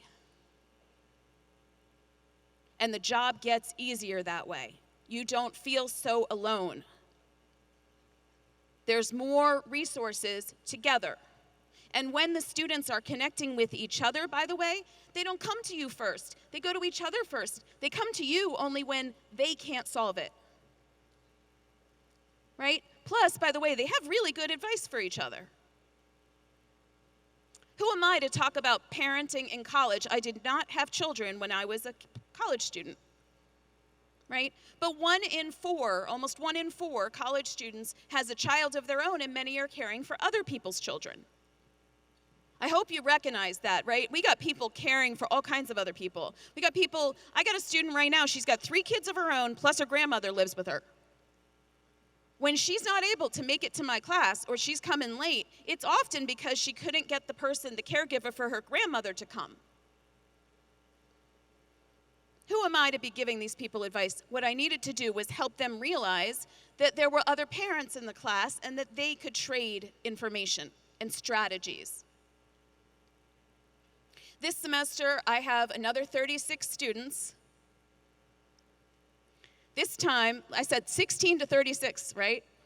This time, I've got 3 17-year-olds all the way up to a 55-year-old. Do you know what a joy it is to tap the lived experience of my 51-year-old student and my 38-year-old student and my 17-year-old student and my 19-year-old students all in the same room together and talk about this election together and talk about power, talk about inequality? That's the work. That's the best part.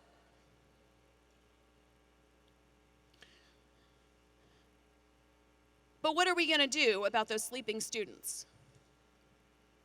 Because, by the way, I'm not magic, right? I cannot just wave my magic teaching wand, even with all the new strategies that I have, and ensure that nobody ever sleeps in my class. But now I understand more about the why, and I also have created a classroom where other people will go and check in on that student to see if they're okay.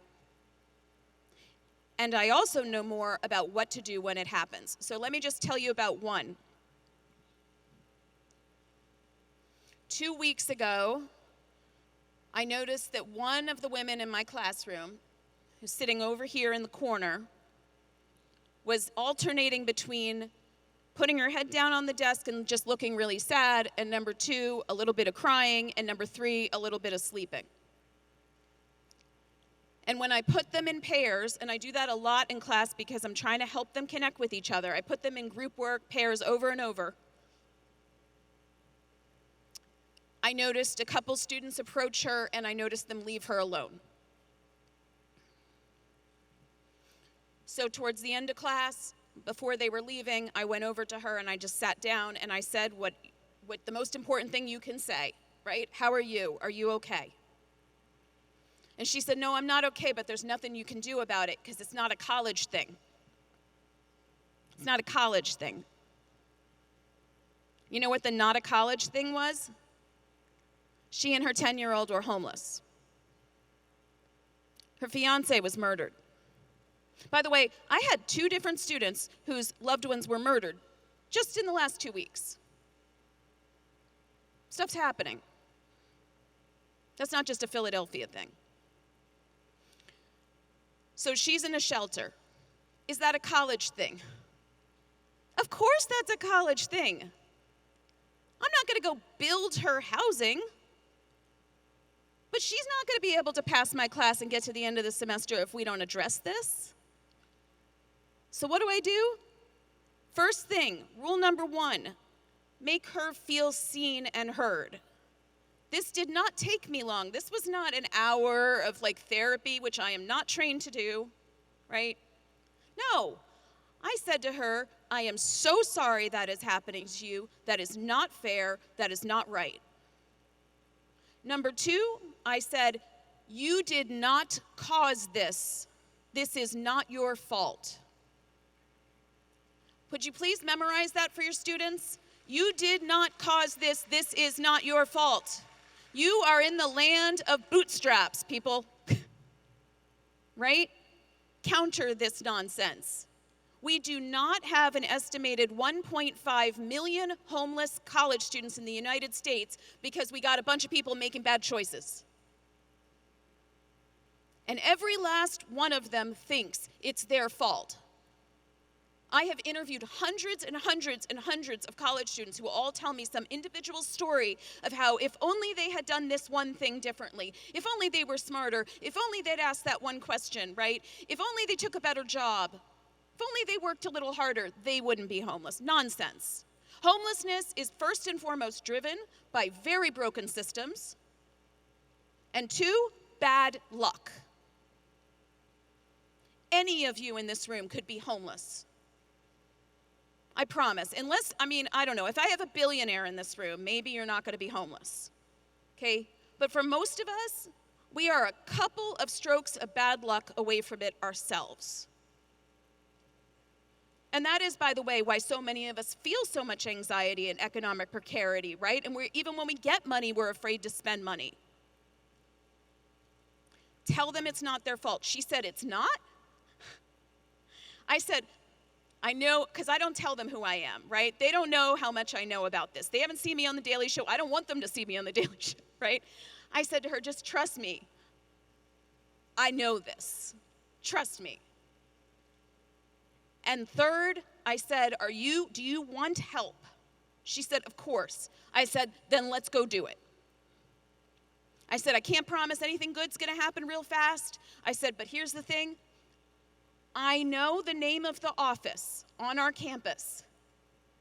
I know it's under-resourced. Look, we got this single-stop office. It's like a basic needs center. It has 3 people for 16,000 students. That's way grossly understaffed, but it exists, and they do have some stuff. So my first move, let's fill out that form, right? But second, let's just spend a little time mapping who we both know. Who else she could talk to. And then I did the simplest and easy thing that anybody can do. I just turned to my social network. People know that you teach at a community college, right? Is anybody here hiding it? You're not hiding it. They know you teach at a community college, and if you're doing your job, you're going to tell them about the needs of your students. Tell them. Don't hide it. Tell them about the statistics. And I made one post. And all of a sudden, the lesson that I taught a couple weeks earlier about the power of social networks and the power of weak ties, which means people who are multiple degrees from you are actually the ones who often provide the most help. If you want a job, your best friend's not the one who's going to find you that job. It's going to be your best friend's best friend's best friend. We literally had just talked about that in class. And my friend's friend's friend's friend's friend had a vacant apartment. What? I'm like, that's not real. She said, that's not real. She moved in yesterday. Okay? Again, right? It's kind of like the work-study job, though. It's a little bit more than that, because I didn't take her in my home. Please hear me. I am not expecting you to take them in your homes. Okay, you got a lot going on, and that's complicated in its own right. Host homes are good. There are these programs called host homes. You could create one of those if you wanted. But I'm not asking you to take them home. But here's the thing, it's great that she's in the housing. It's amazing that they gave it to her for $1 a month for the next year, with utilities included, with furnishings. But what about the 4 other students I have who have all told me that they are one short paycheck away from not being able to pay their rent, right? So the very next step is for me to go tell this story to as many people in my college as humanly possible, and as many city leaders and as many other people as I possibly can, till we build better systems, right? If we stop with individual actions, if that's all we do, then we're just gonna have a bunch of individuals sitting in a bunch of departments, siloed from each other across a giant campus. And because you heard some story about somebody who got some food from a food pantry, you're gonna think y'all got it. We don't got it. Okay, the part that we got is that we're more aware. The part that we don't got yet is the kind of stuff that we are seeing in some pockets of the country at a few colleges where there are structures.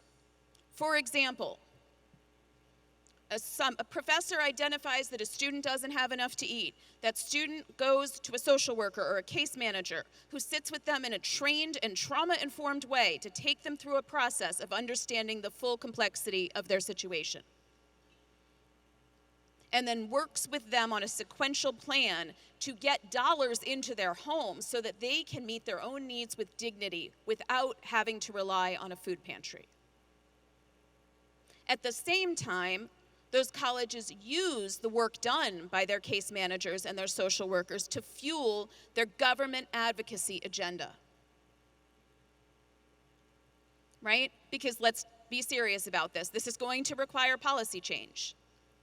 And we're not going to just get afraid of who's currently in the White House on that. Cities can do things. Your city is doing things, right? You got a free college program. That's a start. You got to keep building on that. Okay? The other thing is we have to go teach each other.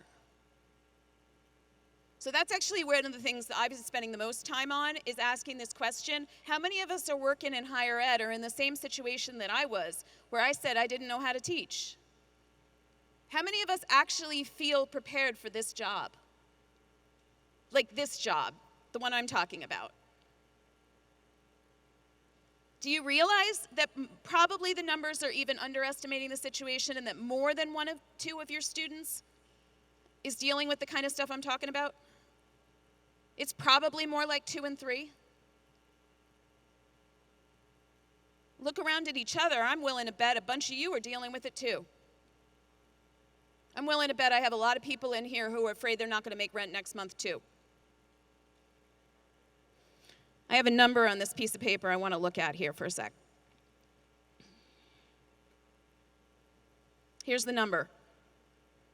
A recent survey shows that 1 in 3 Austin Community College students who need help feel that the college is aware. Only 1 in 3 feel that the college is aware that they need help. That means 2 in 3 don't think the college even knows.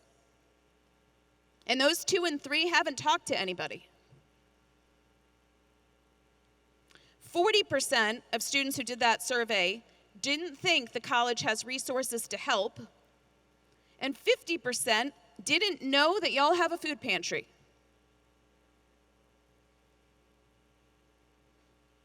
There's only one way to fix that.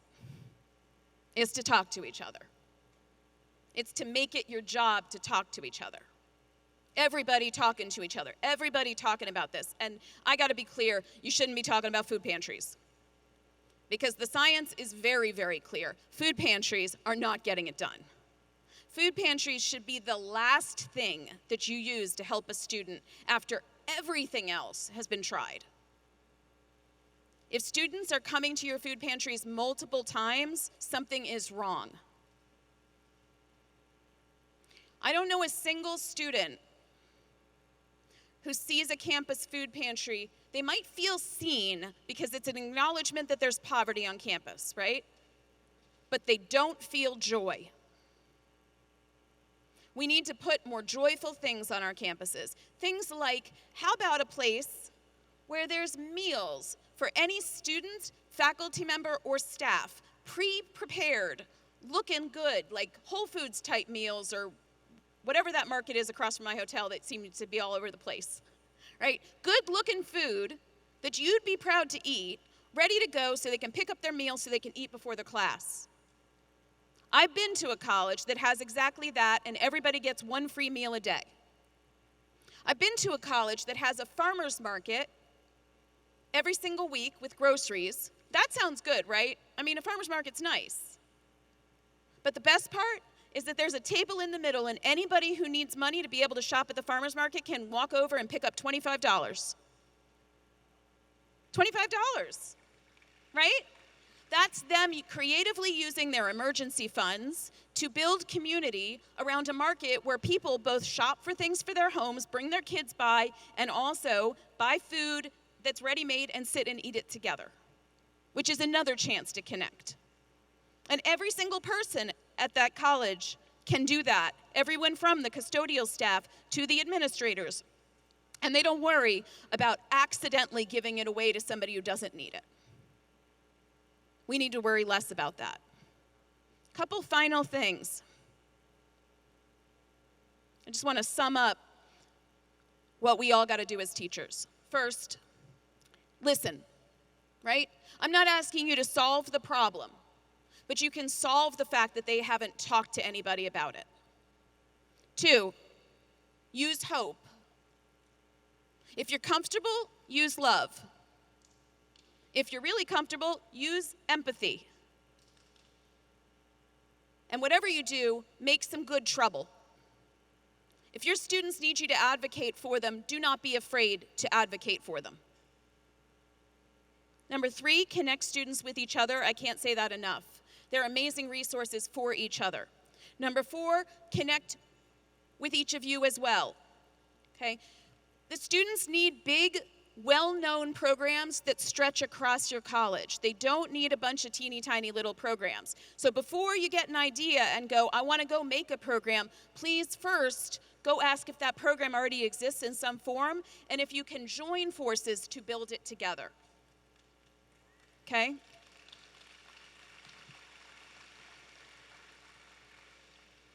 And lastly, spread the word, right?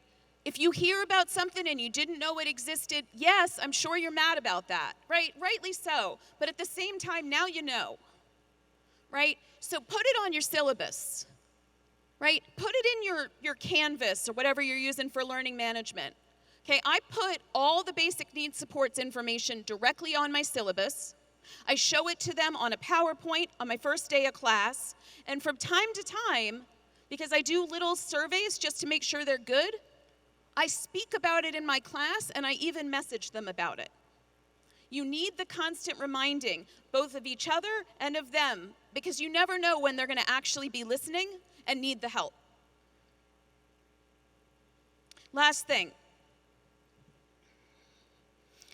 Everybody who trained me with my PhD would tell me everything I just said is not what higher education's here to do. And I am just here to tell you they're not very smart. They're just not. Those are people who were born on third base and think they hit a home run, right? Am I quoting that correctly? Right? Ann Richards here in Texas? Right? I mean, look, everybody gets help to finish college. Everybody. At Amherst College, one of those famous fancy places, right? They spend $100,000 a year educating students. Did you hear me? $100,000 a year. And the students walk through and say, well, I never needed help. You had help so baked into the air around you, you didn't even see it.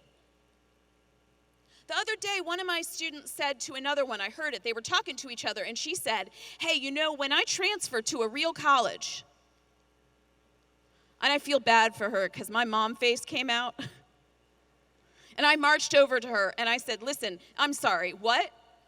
And I said, where are you going to go? She said, to a real college, you know, after this one. I said, what's a real college? She said, I'm sorry, you're right. A hard college. I said, I have a question for you. Can you give me an example? She said, Penn. I said, what's Penn's graduation rate? She said, like, I don't know, like 95%. I said, that's right. How hard is it to get through Penn? Community College of Philadelphia's graduation rate's 30%. It's hard to get through our school. You want to talk about what's hard? They don't let you drop out of places like Penn. They come and they're like, oh no, it's okay. You haven't been to class, you haven't done anything, you haven't learned anything, but you know, we're good because your parents called, we got it. Please. If we want our students to learn, which is our job as teachers, then they gotta eat.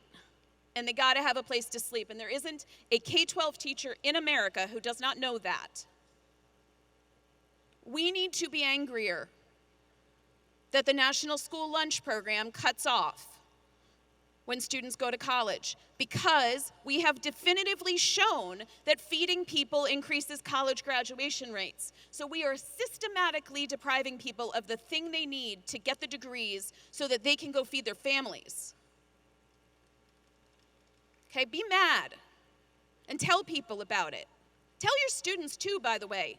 Tell them that pisses you off, because that's going to help inspire them to advocate too, and we need everybody. This is our job. And I just really want to end by underlining that part.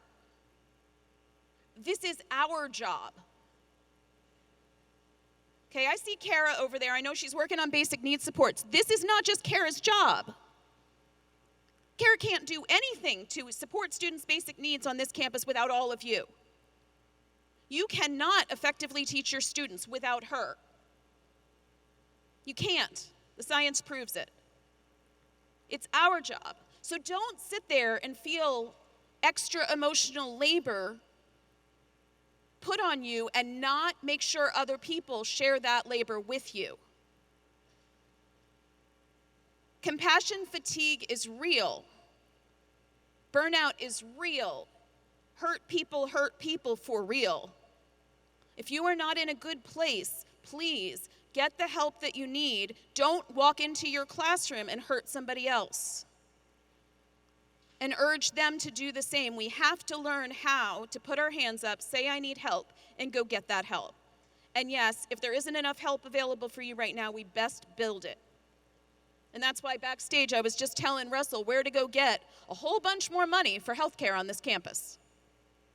Okay? It's why you do have more support coming.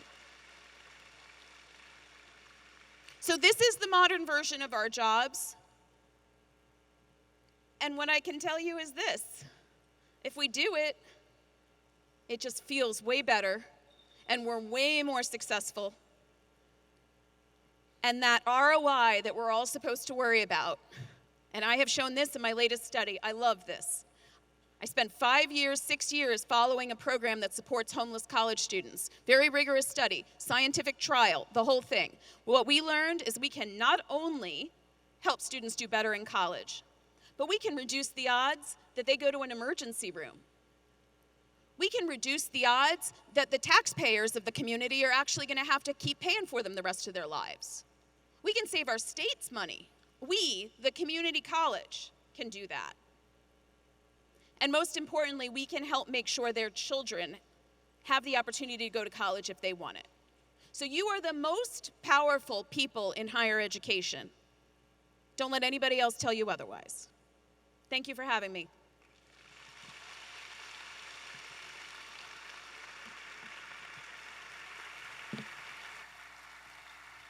Perfect. It was a home run. Okay, Thank good. you so much. Thank you. Will you join me in thanking Sarah one more time for her challenge to us, which is profound and important. So you've had lunch, you've had a conversation with Sarah, and I don't want you to do anything but stand up and tell two people you love them and you're proud of them.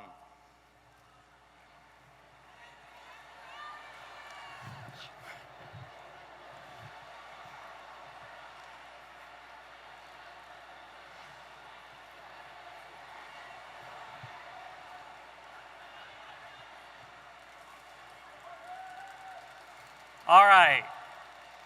I want you to hear from me.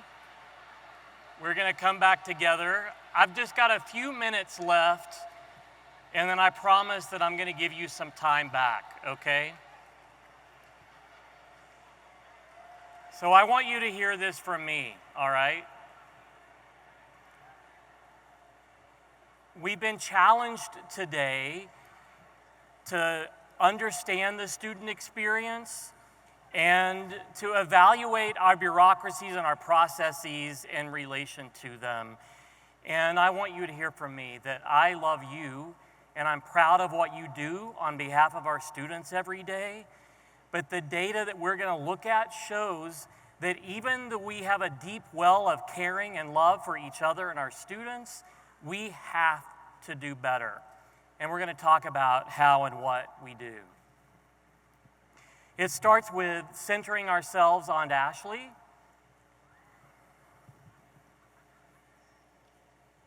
We introduced Ashley at our data summit in April. I just want us to be reminded of who she is. I think her story is Stephanie's story. It's so many of your stories. And the things that she has been and still is need to guide the conversations that we have with each other and about her.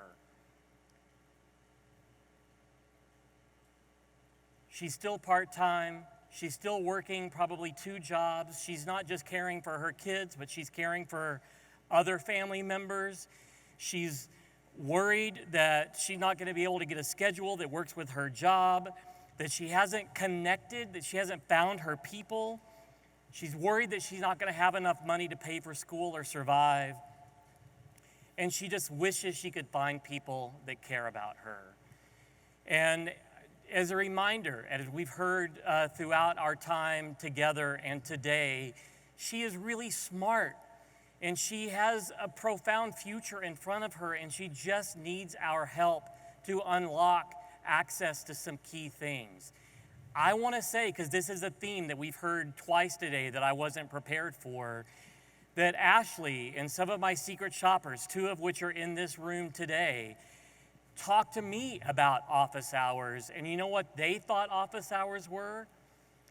They thought office hours on the syllabus were when faculty were in their offices to do work and couldn't be interrupted. And the fact that we have students that don't know what the higher ed vernacular is or what things mean doesn't mean they're not smart. And just because we call things office hours doesn't mean we're assholes and don't care. But we do have an obligation to listen and to translate and to make sense and to respond. And we don't lose anything by explaining what an office hour is or calling it something else. Ashley needs us to listen to her so that we can build and imagine and structure for her. But she is our typical average student. As we talked about in our data summit, this is the student that we're missing. And he is a young man of color. And he is swimming in uncertainty and is feeling disaffected and needs access to us, but doesn't see himself in us and doesn't think that we're here to help him. We've got to design ourselves for Ashley, and we have got to figure out how to build a relationship with the student that's missing. And I'm not making this a political statement. You can look at the results of the last election, where there is a deep disconnect in young men and boys who feel ignored and unseen and unheard. And we don't need to recreate a scenario where the pendulum swings back, where we're just assuring men, you're still the most important thing in the world. But we do need to create environments where we can see and hear each other, where we can respond. And we're going to be talking a lot about over the next 2 years how we find a place that can engage this missing student and empower him with a future that we need to be a part of. So a reminder, we're trying to get to 70% by 2030. And Part of our theory of change is that full-time students get our closest to 70 fastest. We still have the majority of our students taking part-time classes. I think well over 70% of our students are part-time. You can see from this slide, full-time students are over 20% higher in their completion rates than part-time students. And you heard Sarah talk about why that is, and Stephanie having real-life examples of what gets in the way of completion and why we need to expedite time to degree, not lengthen it to the 6 years it usually takes a community college student to get a degree from us. We increase enrollment, intensity increases the probability of completion. So this is important. Even if our students can't get to full-time enrollment, just moving from 6 to 9 hours has a huge impact, a double-digit increase on their ability to complete.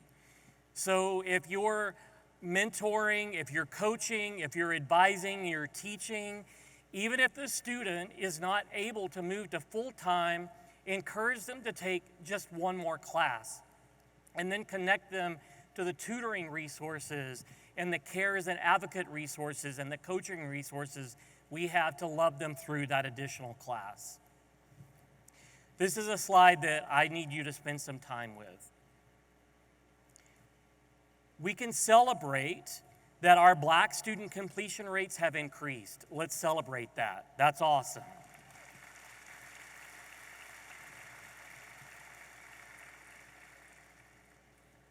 But y'all,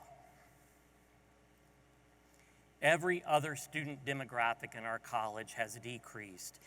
And the thing on this slide that I'm going to burden you with that worries me the most is our largest student population, our Latinx students, Hispanic, Latino, Latina students, are our largest student population, and they're not only our least successful student population, but their success rates and the gaps, the institutional gaps and their success rates has only widened. This is not acceptable. And what we can't do is say, well, I wonder what's going on with those Hispanic students. These point to institutional gaps, not student gaps. We're not blaming students, or we're not blaming Latinx students for this decrease. We have got to have the courage to look in the mirror and ask what's going on. And we've got to do things that I'm going to challenge you with this. We can't do the ACC way, where we list all of the things that we're doing and all of the things that we're engaged in, and we have some programs that are really effective.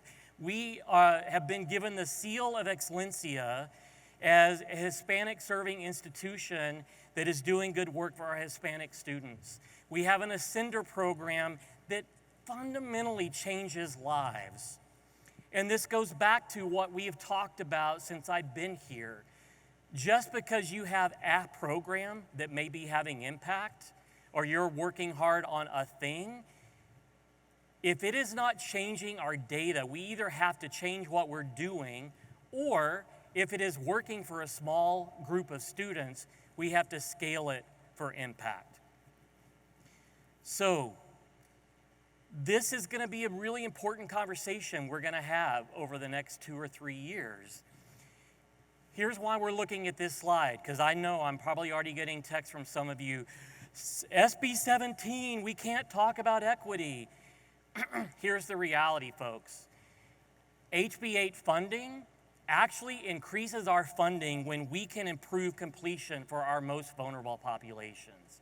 We have to turn in this disaggregated data for our HB 8 funding. So because we get to turn it, we have to turn that data in, and we are funded based on this disaggregated data, we can talk about it legally. But I don't care what the legalities are. This is a moral, social justice calling. We have an obligation to close equity gaps. And what I worry about the most, y'all have gotten a lot of sermons today, and this is the first one you're getting from me. So what I worry about the most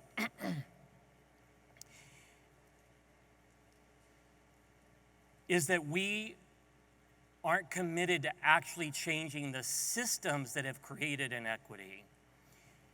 And the easiest thing to do is to start another program for Hispanic students.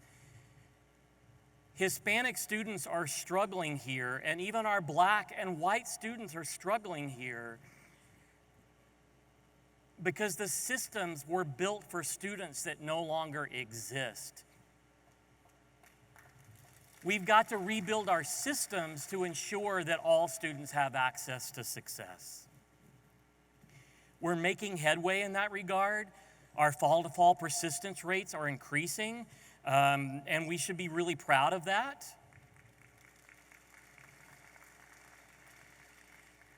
Students enrolling full-time is starting to increase. We have seen an increase in student semester credit hours. It's now up to 8.1. We got to figure out a way to get it to 12.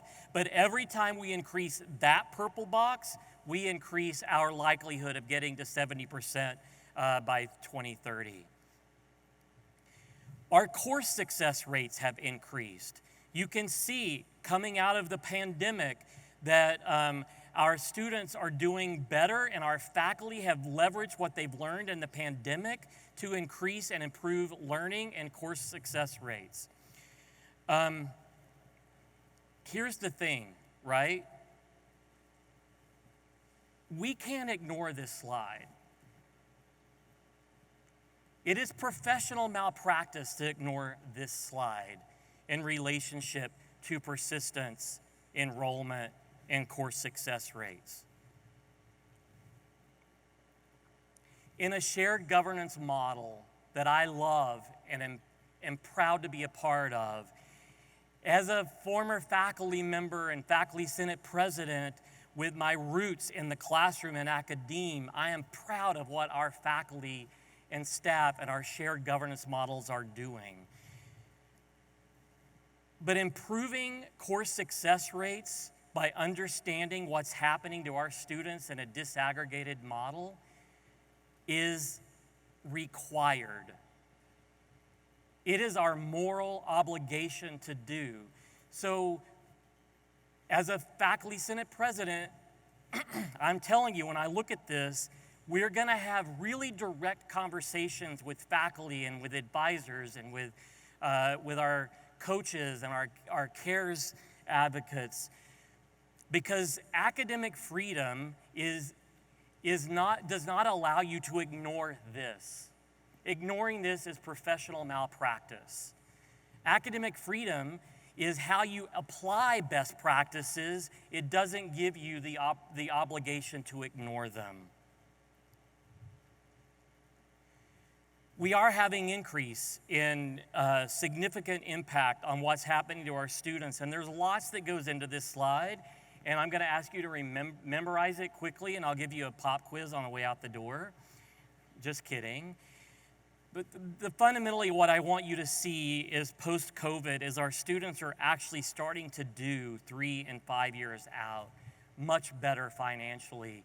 There are lots of reasons here that we don't have direct impact on, but it's important for us to start reflecting and thinking and talking about what the outcomes of our students are when they leave us, both in transfer and in labor market.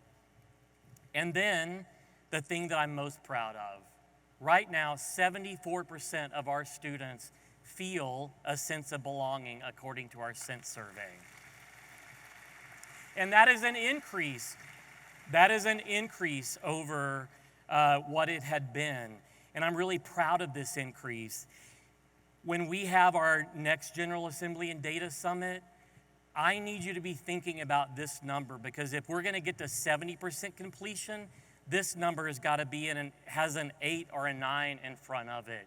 When you are walking to a meeting, and I'm calling myself to it because I did it this week and then chastised myself. I was late for a meeting. I saw a student that was in need, and I had this debate like, I got 200 people waiting on me at this meeting, and I didn't take the opportunity to at least acknowledge that I sensed this student was struggling. When you see students, ask them how they're doing, walk them where they need to go, affirm their value and importance like you have been doing with each other this year. We can make that number more profound.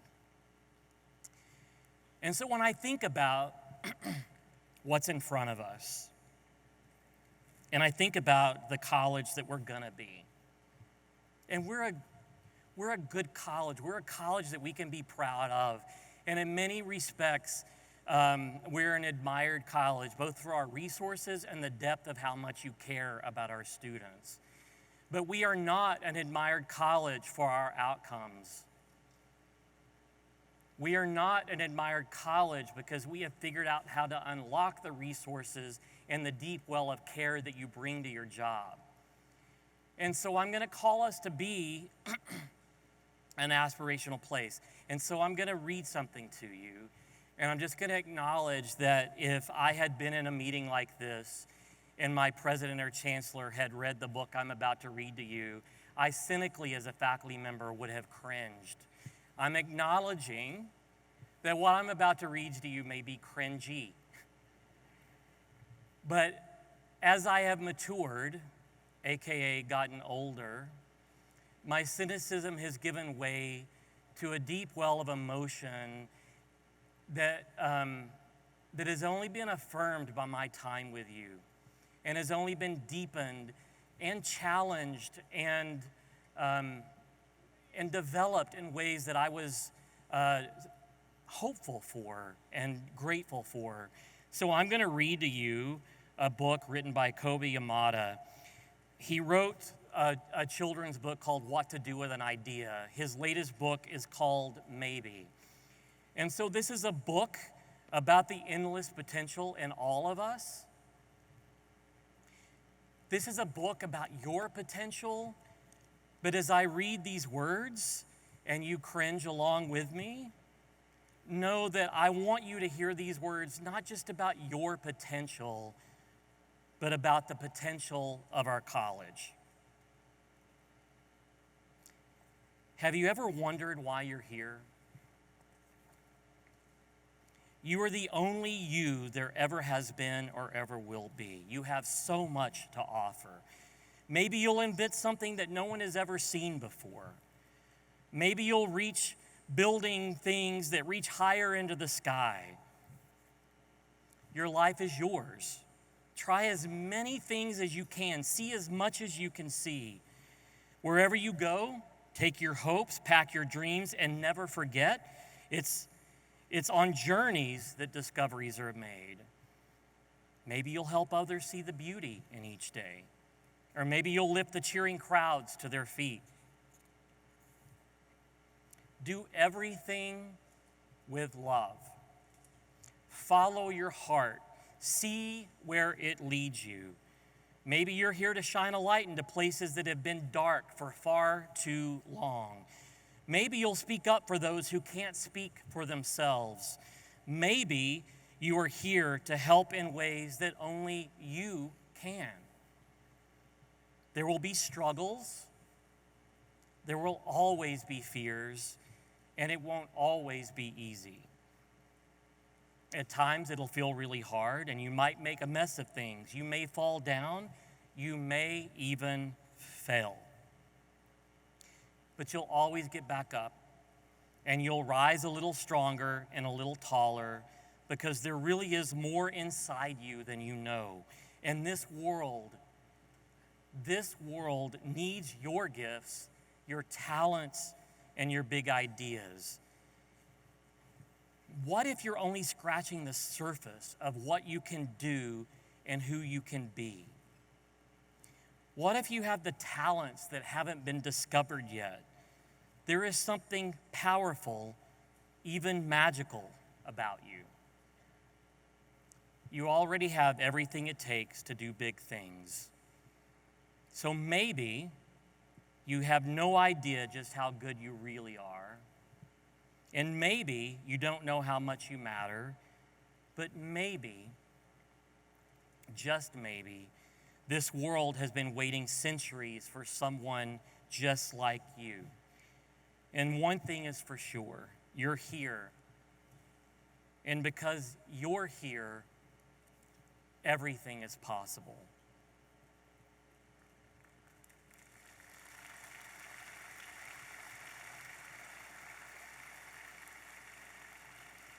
Thank you for being kind with that applause. I do think maybe, just maybe when we get this right, we're going to not just become the best community college in the country, but we're going to redefine what and how our higher education is executed. And our students deserve that from us. So I want to talk about how we're going to get there, where we can turn the maybe into a yes. And that yes will be joyful, and it's going to take your compassion and your courage to get there. We have talked for the last several months about the Theory of Change design team process. And so I want to tell you how we are going to become the best community college in the world. And I want to acknowledge the colleagues that are going to bind us together along that journey. It starts with the Theory of Change Steering Committee. These are the folks that are holding me accountable to ensuring that we're being radically transparent, that we're being radically simplistic, that we're building things at scale, that we're ensuring they're going to work, and that they're fiscally responsible. We have a Theory of Change design team that is looking at how we can build out 8-week courses and define what an optimal scale would be. Is it 50%? Is it 60%? Is it 40%? To build coherent offerings that allow part-time students to complete their degree in 3 years using 8-week courses, and to truly engage and understand what we've learned from what we've piloted, not make those mistakes. And we're going to give this team time to figure out how to build this out appropriately. And this is what I want to say, because I talked to one of the members that's listed on this slide, and they're like, Russell, we all know that you have the plan. Just tell us if you want it to be 75% of all of our classes. I need you to hear me, and I'm asking you to trust and believe me. I have no plans. My plan is to empower you to solve these problems. I don't have some secret plan in my pocket that I'm going to pull out and measure these designs from. You all, I trust you more than I trust myself, and more than I trust what we have been doing. We have a Theory of Change design team around academic tutoring to build a robust integrated system that can require tutoring with course-specific tutors in our top enrolled classes that trigger at scale, that create an asset map, that integrate and align our learning labs, our accelerators, our tutoring centers, and our embedded online tutoring services, our supplemental instruction, our peer tutoring. We have all of the elements to do something that no other college in the country has to do. I learned from this team when they went through HR that we have 416 employees in our system that have the title tutor in their title. We have a lot of people doing a lot of really good work. It's got to be glued together in a way that is scalable, fundable, and will ensure that students can be successful in their classes. We have the Belonging in the Classroom design team. How do we build a system of support and accountability at scale? How do we create a culture honoring and inviting men of color and parenting students and Hispanic students into the environment in a way that sees and honors who they are rather than trying to force them into systems that we have created? How do we create an intentional plan for belonging for our online students, which are now the majority of our student enrollment? This is going to be a really important design team. Then we have the co-requisite design team, designed to how do we scale the co-requisite classes we already offer for all eligible students, looking at issues like term length, looking at other acceleration models, learning from what we've done, which has been really profound and has shown impact, and how we can scale it with use of advising, tutoring, and basic needs, and look at the college placement options that can be more successful in honoring of our faculty, staff, and our students. We have our direct-to-college matriculation, leveraging the work of the Paying for College and dual credit design teams to build a clear recruiting plan to move our dual credit students from dual credit into fully enrolled students after they graduate high school. Find ways to enhance our FAFSA completion rates, which we made tremendous impact on this fall, in a time when the rest of the country, because of FAFSA, was really struggling. So shout out to our financial aid teams. Thank them for that work.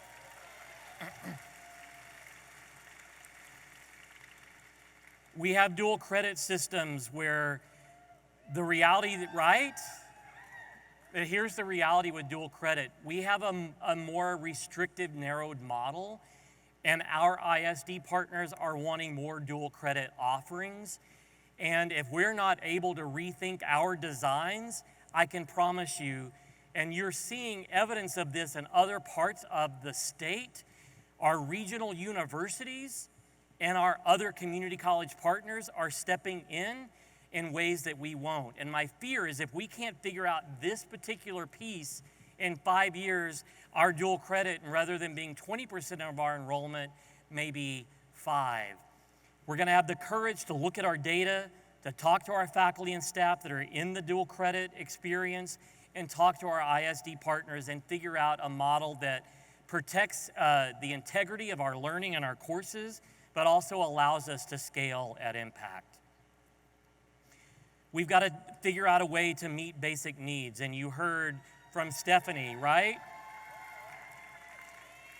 You heard from Stephanie and you heard from Sarah that it is not enough just to offer food pantries. It's not enough just to give a list of websites of where the resources are. It's going to take a very intentional, scaled system to connect childcare, food insecurity, housing insecurity, transportation, emergency aid, mental and physical health into a system that is seamless, where we're using our data to predict which students are going to need these interventions and connect them to those services intentionally up front before they're in crisis. I'm excited that our trustees talked about a wellness center in closed session. I think in January or February, we're going to be able to come back to you with a plan that will allow us to integrate these things with mental and physical health in a way that doesn't just serve our students more profoundly, but serves you and your families more profoundly as well. We've got to figure out how to pay for college. The free tuition program is shown real impact, and I'm excited about the work that was done by the free tuition work group, and we're just going to build on that and ensure that we keep college affordable and that we're connecting students to the resources they have available to them to keep college affordable. We've got to ensure that we have wellness practices for staff. And we've got to define what these values of joy, yes, compassion, and courage mean. What are the behaviors that demonstrate these values, and how do we hold ourselves accountable to them and hire to them and evaluate them? How do we take the things that we celebrated earlier today with the supervisor trainings? We have a lot of leadership trainings. We need to make sure that they're connected and moving us forward in transparency and in collaboration rather than in power differentials that make it harder for us to work together. We need required advising. So we have a lot of advisors that are doing great work, but how do we build a system that ensures that every student has an advisor, can access that advisor in a timely way, and builds a case management system that allows advising and coaching and basic needs and mental and physical health to all talk to each other so that we have a comprehensive view of who our students are, what they're needing, and how they're receiving us. Strategic scheduling has been doing really good work, but how do we build a schedule for a 70% completion rate by 2030? And and we saw it in one of our videos. I love the idea that a student could have a schedule and know what their schedule is going to be for the next year.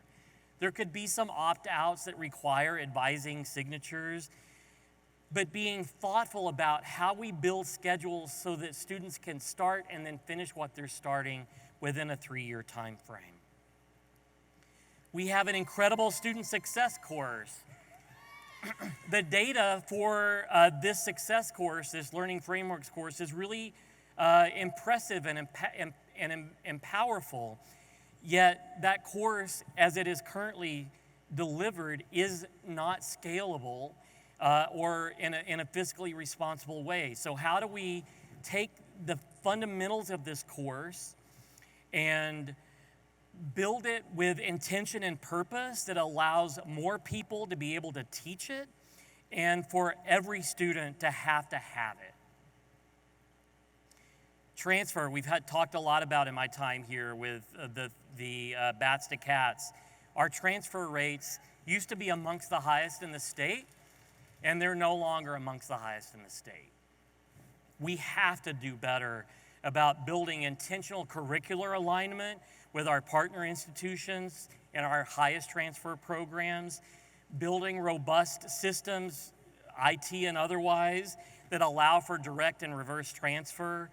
The thing that I talked with one of our secret shoppers that really made sense to me is that by the time they finish here, they feel a deep connection to you. And then they leave to go to Texas State and they feel lost again. We have got to build an intentional relational handoff to the institutions that they're transferring to. And we may have to take responsibility for that rather than saying, well, UT and Texas State and St. Ed's should do a better job of it. We need a vibrant student community. How do we create opportunities for our men of color, our student parents, our adult learners, our students who identify with the LGBTQIA+ communities? How do we create more sticky spaces that are inviting and welcoming? And how do we have these things equitably across all 11, 12, 13, maybe 14 campuses? We have a Theory of Change advisory team that we just launched. These are people that aren't on design teams, but that we've invited into the process to get additional learning opportunities, to give us feedback on what we're learning in the process. And I'm really grateful to this group. We have a Theory of Change leadership cohort that fits in, that goes with these advisory teams. We have a Theory of Change leadership cohort. We have the Theory of Change tri-chairs. I'm so grateful for Dr. Humphrey and Dr. Croft and their willingness to use their expertise to help us glue this together. And I'm really proud of the Chancellor's Leadership Institute. We launched this a couple of months ago. They're the people you see that have, amongst others of you that are handing you the seat cushions that I came in with built-in seat cushion.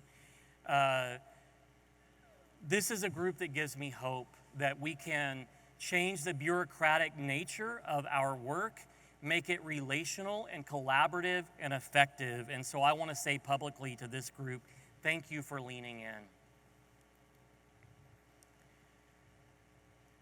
If you are a part of any of these design team processes or leadership or institutes, would you please stand so that we can know who to look for and who needs to hear our voice?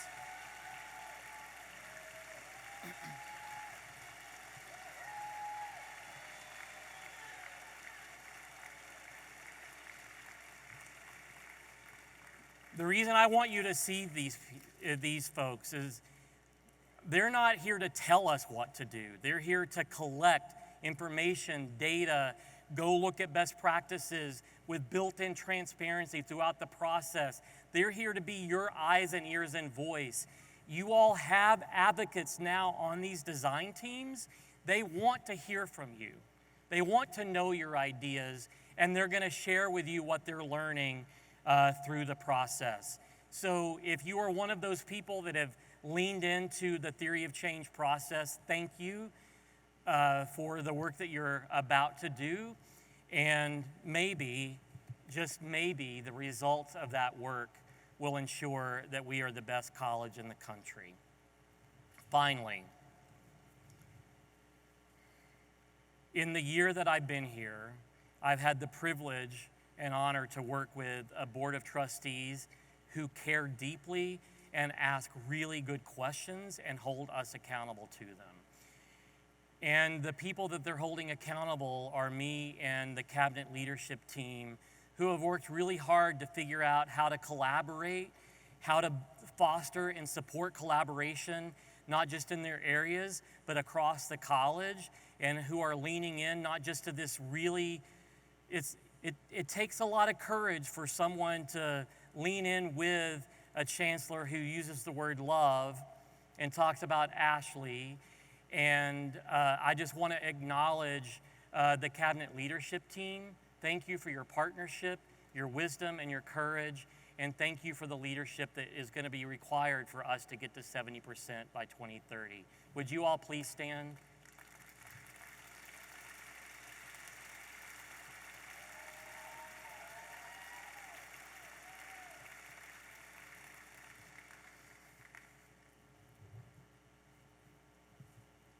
The magic is going to come from you all, not from us. What I have learned from you in this last year is that you have the courage to say and do what needs to be said and done. And our job as a leadership team is to give you the resources, the support, the advocacy, and the opportunity for voice and inclusion into the process. And I'm really grateful for your willingness to lean into that. We are going to be the best college in the country because of you. Thank you. So here's the last thing that we're going to do, all right? Each of you walked into the Expo Center today, you found a colored sheet of paper on your sheet. And you'll see that there's a printing on both sides. The first sides are the 4 values: courage, compassion, joy, and yes. On the other side is information about the theory of change. So as a part of this multi-year initiative, we're gathering input from across our college community on critical theory of change topics, and I need, and we and the design teams need, your insights.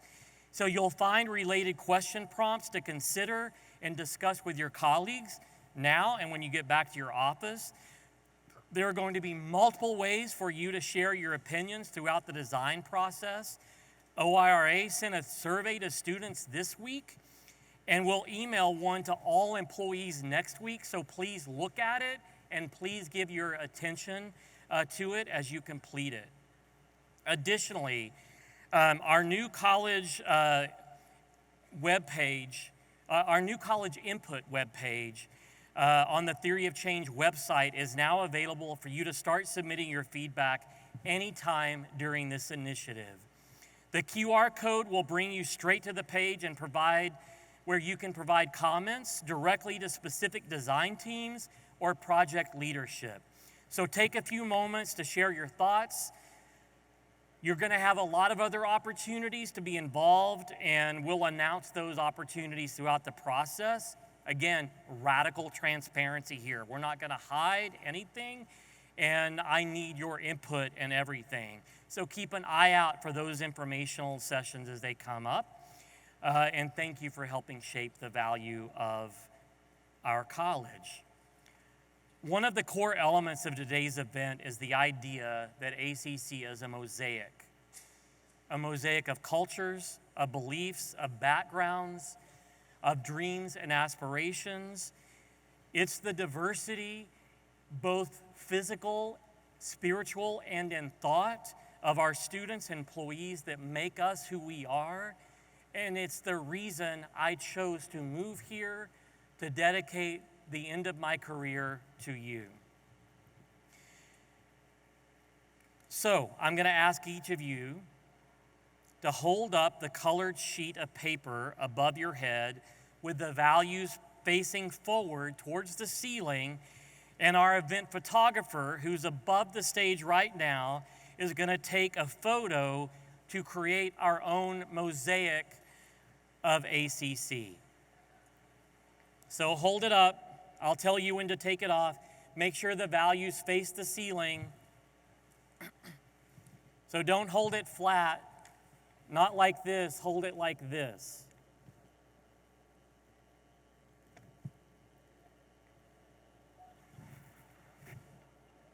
Hold it like this. Yeah. And I'll let you know when we've got the photo.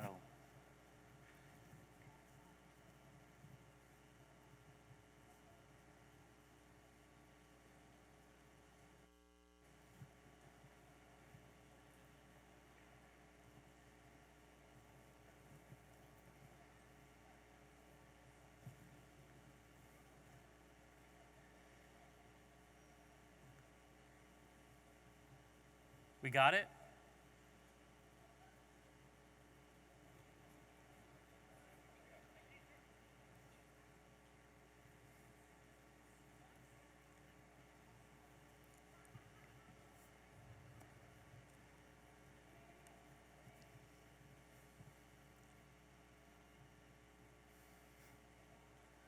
All right, thank you so much. This is the last thing.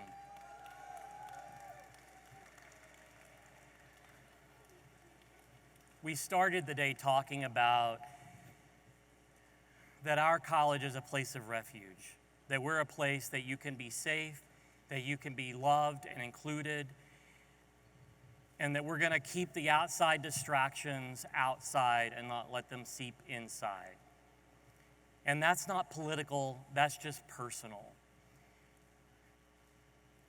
The political things that I do want us to take personal is no matter who you voted for, which isn't important to this conversation, the result of the vote left a certain part of our ACC family feeling vulnerable. So I need everyone to stand up.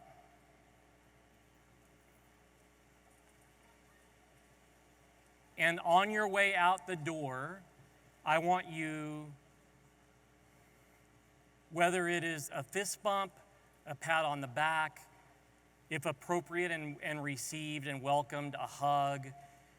But what I am asking you is to make sure that those of us that felt that are fearful of the harm about the rhetoric, which is our colleagues of color, Black women, our LGBTQIA colleagues, the rhetoric created fear for them, and I think what they deserve and need from you more than anything is no matter who you voted for, that you see and care and support them.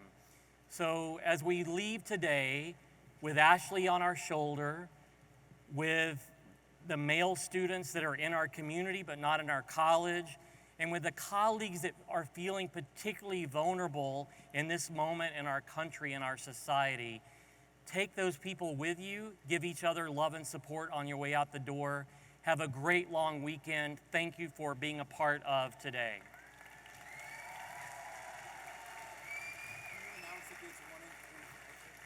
As you're leaving, gates 1 and 3 are now open for exit, so you shouldn't have as much trouble getting out as you did getting in.